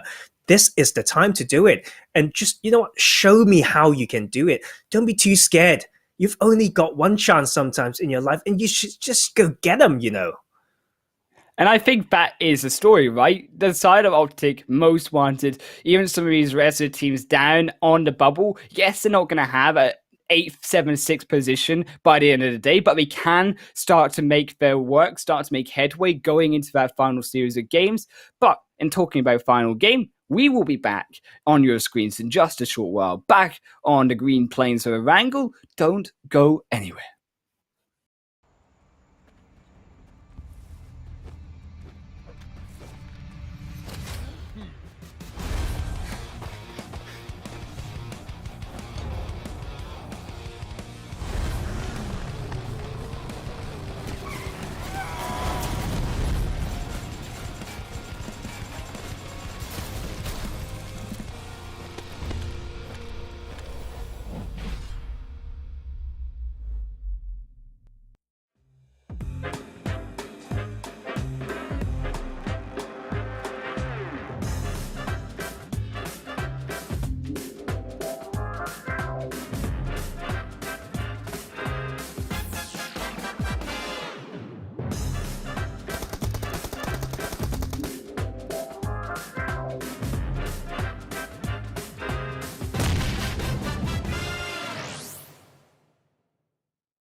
Talking about math, we're 75% now across the way of our games tonight of day 4 of the PUBG Mobile Club Open United Kingdom Spring Split 21. And my name is Highland Wolf, as always, joined with me once again for the final match, Professor Tarzan. And I tell you what, Tarzan, these games, towards the end of these circles, they've been a stalemate with so many teams alive, and then suddenly so many drop. Then we have the pause, and then we have the final fight. Do you think that will be how the final match of Erangel will go? Well, I have no answer to that other than looking at the zone, and it will all come down to those landscape of those final circles. I mean, with those fights happening more towards like that phase of the game, shows something, right, Highland? If these top teams knowing how to play conservative, at least to know when to fight, right? So that is something that we get to see more at the higher caliber of play, and I'm happy to see it. You know what else I want to see is for Leka Nostra to continue getting it back. I know we've been harsh on them so far, right? But at least they're at the top now with 92 points. And do bear in mind the amount of points they need to maybe qualify might be just over 100 points. So maybe they can just get enough points after this game to qualify, and they've got another day to go. But you know what? Let's not wait any longer as we go into that last game of today's day 4. And you know what? I'll leave you to that. You know, that little bit of prediction. Where are we heading towards, Helen Wolf? Oh, the eastern side of Milta Power and Novo. And we're going up towards now the side of the shooting range, almost just to the east of that. There we go. Saverny straight on top. I almost got it, but I was so proud of myself. I'm getting as good as you, Tarzan. I'm trying my best.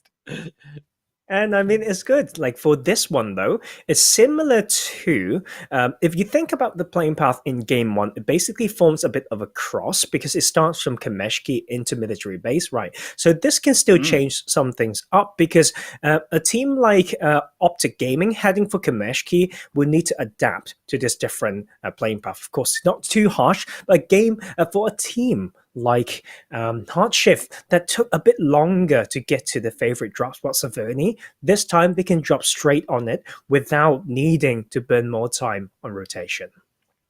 And what interests me as well, because this playing path is so similar, we're going to see repeats as well of game number 1. In that, for obviously the likes of Pubg, once again, Leka Nostra MVP and TSC Legends going to be dropping over to Mansion side area. See that rematch now a third time, as that zone does shift phase 1, complements the playing path very well. And these teams now, the congestion note will be on that western side, that northwest, around the edge of Roshok to the north and down over to Pachinki. That's where these teams will be landing.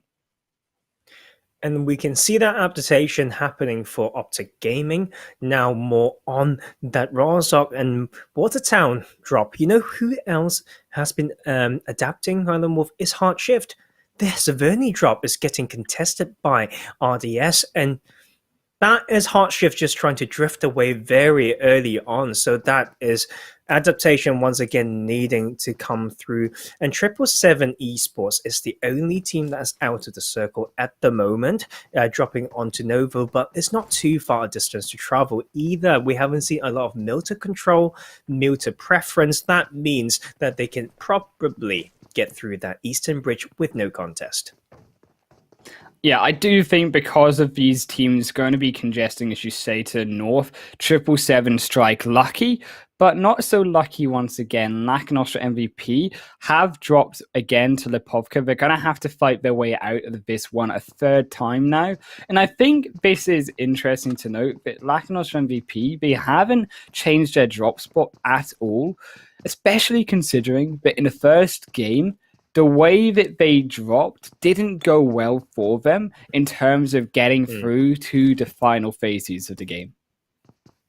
Yeah, I mean, this type of repeated, like dropping onto a position like Lipovka makes you very, very vulnerable for a team who wants to target you. And I think, I mean, for now, they've got another day to go, including this one, 5 games in the group stage, and they can rely on the amount of points that they have. But in the finals, this is something that they need to think about. If I am another team that wants to take down like an Austrian MVP, I think I know exactly what I need to do.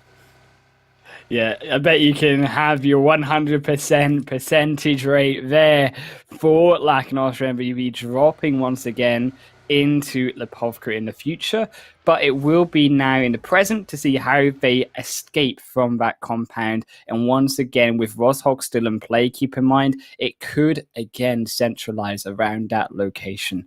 Fools, though, another team here that need to try have a good showing. They are on the bubble, 17th position, 61 points with Sons of Odin, 61 as well, but in 16th position. They need to now make their way through with a strong game to, with the break now on day 5, going into day 6, have that ability still not to need to catch all the way back up. Instead, have to maybe only catch up a little bit. Especially with their positions right now at 17th place at 61 points. And if they can make it through to the 70s, they can be comfortably in top 10. And that will matter a lot going into the last day, especially for Fools Esports, right? We saw them in that first game on Erangel, taking a 3rd place with 9 kills. Charlie showing a lot of promise as well. And they want to be here to repeat that. I mean, it's easy for now as they don't have any contest in Pachinki. But you know what? The end zone of game 1 is this Rozok bit, and we are going to have some early clash between Vendetta UK and For Iraq. For Iraq, they had such a strong showing in game number 1. But what I also want to mention in terms of points here, Tarzan, is a team like For Iraq could now have a really good game once again and really push themselves high. We talked about the fact that there's only a 10-point difference between 17th position all the way up to 10th, where the Royal Knights, who aren't even playing tonight, hold that spot. And if they team have about a 20-point game, like For Iraq, like of course Fools, they will make themselves all the way up to potentially even 6th, 5th position. For sure, for sure. And that is also for Iraq, knowing that early clash may not be in their favor, and they will retreat towards the eastern side from Rozok. Meanwhile, Seraphim, the very good team that we have a lot of hopes for, Gaijin Seraphim likes this position, right? I know they had a good spot in the circle if they want to, but they are very, very committed to North Georgia Pool. And that brings me back to my point that I use on the game once again. I also want to talk about the side of 777 Esports. You see them coming now on the edge as that zone shifts once again to the south. They actually should potentially be going towards this eastern side, getting ready if that zone does shift east. We will have to see alongside hard shift. They're going to come towards Yasnaya Poliana, coming through that bridge towards the north. And that's going to help them a lot because that zone has just shifted in hard shift phaser.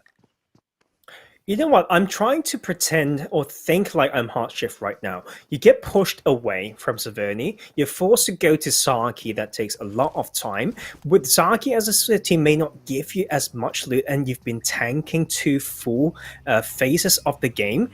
They should probably find a spot on that northeastern side. Meanwhile, noting that Yasnaya has not been touched. If they've done their homework, that is where they can at least replenish a little bit of that resource going into the late game, because they know, they studied, they watched not just the games before, but today, that there should be so much congestion in that center zone, and they need to come up with a different plan. Meanwhile, Vendetta wants to strike an optic, or Clan will get a beautiful knot across. One death with the DP is showing strong. You see Aiden fall down. They did revive Kuba as well alongside the road. Raccoon's just going to potentially throw the grenade over, but Kuba's going to smack him into the ground, potentially. Does finally find that kill. Behind him, the rotation came out from Optic Gaming. One drops out from their building behind them, too. And that will be Kuba not able to even heal right now. Peeks both the wall, keeps himself at half health, but Raccoon just looking to be finished off. The revive maybe doesn't come through, as it will now be Kuba knocked. Raccoon will be saved, while the rest of Tozo and Farah come over towards Bilal. Oh my god, the trading mentality is strong there, using it as bait, but the fights continue. Bilal is trying to revenge for his team. Tuzo was coming into support, but just a little bit late in that one. Tuzo now comes up the stairs, but Bilal is inside. Peek down, lower health than Tuzo, though. Has to get a pre-fire off, doesn't manage it. Nice. Bilal will fall down, and it will be Optic, but not quite yet finished, because you see Rescue, they're putting in the pain into Raccoon. Goes down to half health, and it's going to be a little bit of a trickier recoup than we might have imagined. Hyper is lasering down upon the three members of Optic Gaming. And Optic Gaming, I mentioned this three-way, like hold down around Rozhok. They need to prepare their vehicles on the next rotation. And Rescue is doing what I said. They know there's an abundance of teams in there, and they're trying to rotate accordingly. And they can now stop the rotations coming from Optic, in particular, if the side of Optic forgetting where their vehicles are, and they now need to find a way to get through Rescue. In terms of our teams here as well, iCard facing now up against the side of Rush Don't Stop though. Roy, his team has been all but obliterated. Oy. And now looking to do the same onto iCard. The grenades, not quite though, finishing off anyone. He is in severe danger still with 50 seconds to go, 300 meters outside of zone. Look at this northern side though. It's still Lacunostra Power looking for a central position as they always seem to be doing. I mean, this type of circle is so similar to the the game one. Of course, Headshot Valley is not in play, but it will be similar. And you can see like a Nostra going for that J compound can be really, really strong against all the teams that's trying to rotate in from that eastern side. And we see iCurt actually pulled away from that small skirmish, now rotating through, may go into the area of control by Hardshift. Both of these teams yet to find a spot in the new phase circle. They make the rotation happen. No hardship, don't find any for now. For Iraq, though, will find a grenade into the hands of Optic, and Optic will lose one in their own rotation. Through to now, it wasn't School being the main position inside the zone, but School wanted some love for game number 4, and it gets it with the now phase 4 zone, as iCurd will hang on top of this hillside. Hardshift also making a rotation further in to actually gatekeep iCurd, who stopped outside the zone. Ooh, I mean, that's also iCurd knowing that it's so hard to go further in without scouting. So I think this is a good spot for now. They've only got 50, 60 meters to go. But I mean, those type of ridges, once you go over, you may get heavily punished. And on this northern side, we've got a little bit of a stand-up. Optic actually made out of Rozhok along that river side, and now sharing a compound with the very much split for Iraq team. Yeah, you see, NATO is, although an advantage for Iraq in terms of members, NATO is still going to have to pull off that 1 versus 3 situation if Optic go for that full send in. And if they find that knock, it's going to provide them much more positional advantage going through into the further bits of his zone on that north side. It's Def Raccoon Tuzo desperately trying to find that grenade, but NATO just on the outside of the building, none of them are going to find him. Only if NATO didn't give away his position, they can bait Optic into pushing the rest of the players, and he can sandwich from behind. But with that position known, Optic is yet to find that knock onto NATO, and that is them still on the edge there. Bear in mind, the site of rescue still around Rozhok and might be watching over this compound. You have to be aware of this third party, especially you see now 2-2 split coming out from the side of For Iraq as they send another member, Searchy, over towards NATO's side to provide some more support. As ICURD also coming in from the background. No thank you, looking alongside their teammate themselves to try and make an entrance into this compound. And this is where Optic need to turn around, as it will be Doka to fall first. No thank you, and Kaka almost just drive on top of each other, but now they're pinned, and it will be the second knock. No thank you almost goes down, and ICURD will be the final one to fall, and an entire squad of ICURD drops down. You can't scout like that and just come into the conclusion that it's open. Come on, it's almost late game, ICURD, and they just run in a bit late as well with the blue to crash into one of the strongest compounds. That leave me really, really puzzled. And meanwhile, for Iraq, will be trying to clear out the side of ICURD, and Optic will need to come in as well. All these three teams outside of the circle, even for like a Nostra MVP with that strong J compound, will have to move. You saw NATO go down in the background, though, and that is what we talked about. Optic needing that time now to rotate through. You see Hemon too late on catching that rotation, and Optic is no thank you, still inside a 2 versus 1 situation. Forank only can just watch in the background. Is inside the zone, the action also really starts to pop off. Nostra MVP losing Danny, as well as also Seraphim, Gaijin, Kosti falls down. Alicio makes it now almost free, and it's the entire squad of Nostra MVP inside the school area. They're getting educated by the many players joining in all around. Oh my god, is this TDM right now? 36 players in here, and more than half are in the apartments. We are going to get some crazy finishes. This awareness that we talk about in phase 9 may need to be used right now, and Optic still in here having one compound, Force yet to find a spot. Rescue, they were so aggressive though, but maybe too aggressive, because you see now Coyote's gone down. For Iraq joined the fight over towards Most Wanted, as you see Hemen already out of the game. Neto and Searchy will surely fall soon as well. Most Wanted, Classer, Kid, and 12 will take control of the edge of the building of school. And I think holding the edge here is so important, especially these teams. You can catch them in a rotation in. You're not pinned potentially as hard as potentially lacking Nostra MVP inside the center, and you can still keep a strong position inside the center of zone.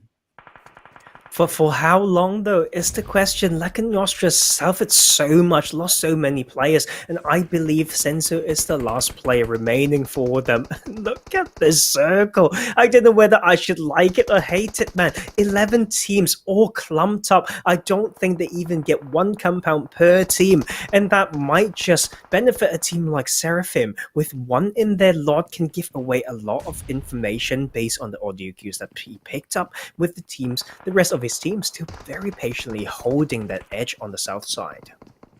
Yeah, but unfortunately, they're now going to be picked off as Prada also falls. So talk about the amount of players already inside, and although, yes, Lord is inside a compound too, his team is not. He's almost as vulnerable as the likes of Senso for Nostra MVP. Meanwhile, though, you see TSC Legends on the edge. They're going to be more further away, yes, but they are covered in a compound, and they can watch all of these teams inside the center of school fight it out while they wait for the chicken dinner.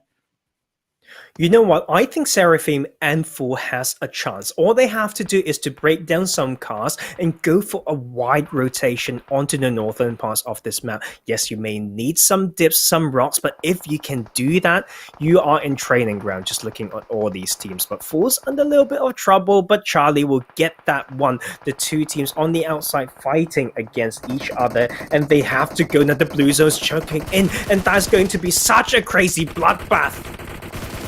You see fools inside the smoke, looking like fools for rotating so late. Meanwhile, the rest of the team's already inside.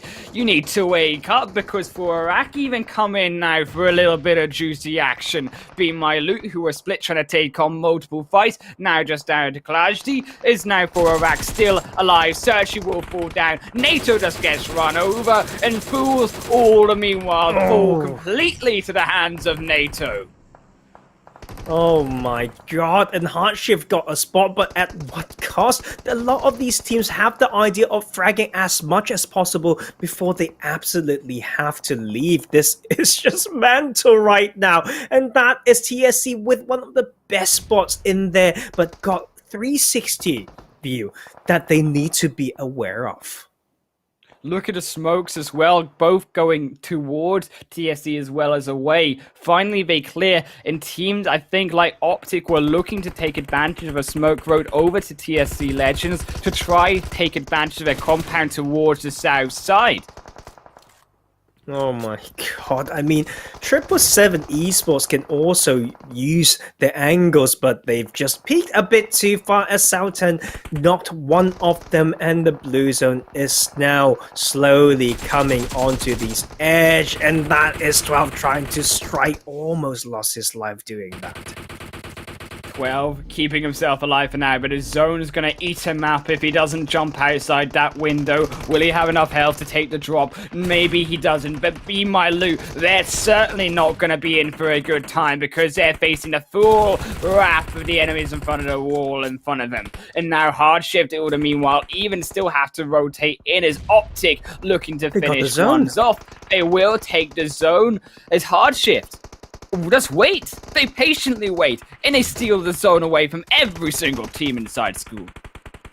Oh my god, the high risk play and rotation got rewarded. We saw those vehicles just fly past the teams, and you know what? As they got forced out of these buildings, rescue went out at 6, and we've only got 11 players left. All of them out of the circle except the duo from Hardshift.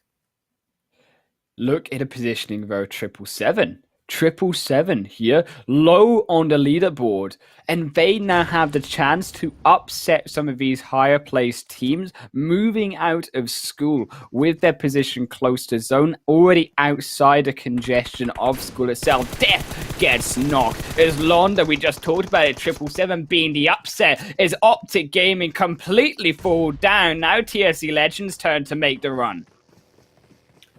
It's still really possible with the abundance of utility still in this end game. Half-Shift may not be able to take a win as we wish them to. 777 will also be able to send it in. They've been using that school position for so long, they can just save all those resources now. Whoa, but everyone's trying to shoot everyone. We are down to 4 teams. You see 777 and Hardship trying to both take that spot with Hardship control. But now also TSC Bilal falls as the smoke clears. The blockade of vision now clears as well. As Hardship pick up 2 with the help of 777. That will also be TSC Legends unsuccessful. As Borak also Hemman keeps himself alive. The last man standing from inside the school compound. Hardship though, they come to a 1-1 split. Manage to pull it off. The airdrop protects Lotus. The only thing is he just smashes through 777. 3 down, as it will be now Hardship to finish potentially off Hemman, unless he gets the epic play of his life. He will not succeed and take second place once again for Iraq, perhaps going just to fall up short against the side of Hardship. He snakes his way across, and they find it, and Hardship. My god, these top 3 teams, Highland Wolf, they all need a strong game. They all needed a strong game, and Hardship took that one. That is one of the boldest rotation that I've seen for the given circle, and they just took that chicken dinner as they should.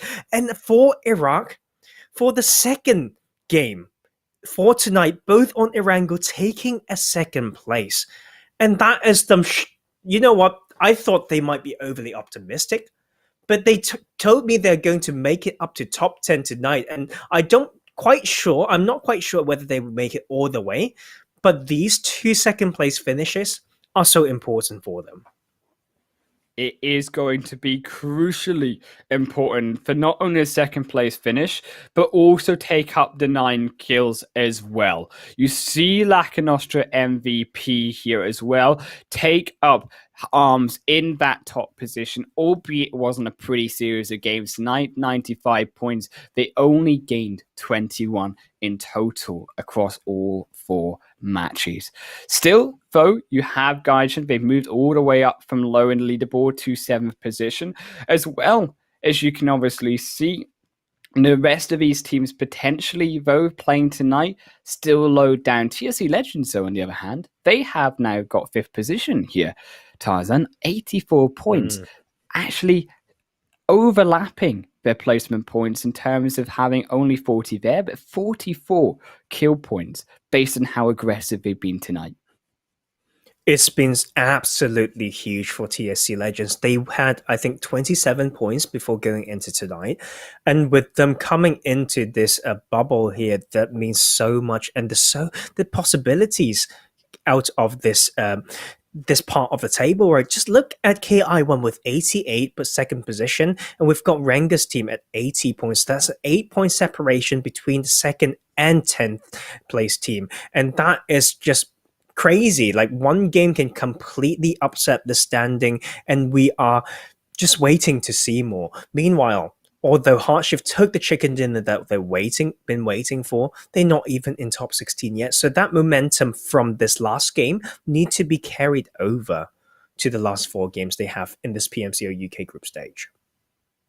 Yeah, and you can see, of course, 72 points towards the end of the second half. The bubble point, those top 16 teams. Now you see going down towards 64 points in 16th position. Full Esports with 64 as well in 17th. They're going to have a hard time, along with many of these teams tonight. Hardshift for Iraq, despite a dismal 31st to 21st now good showing, they still have more to do.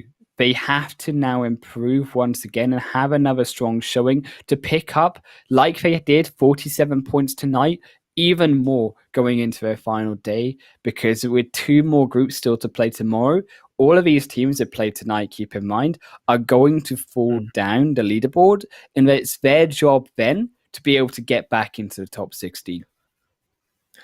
You know what, Highland Wolf, and looking at Uni team, right? Like 30 points and all the teams below that.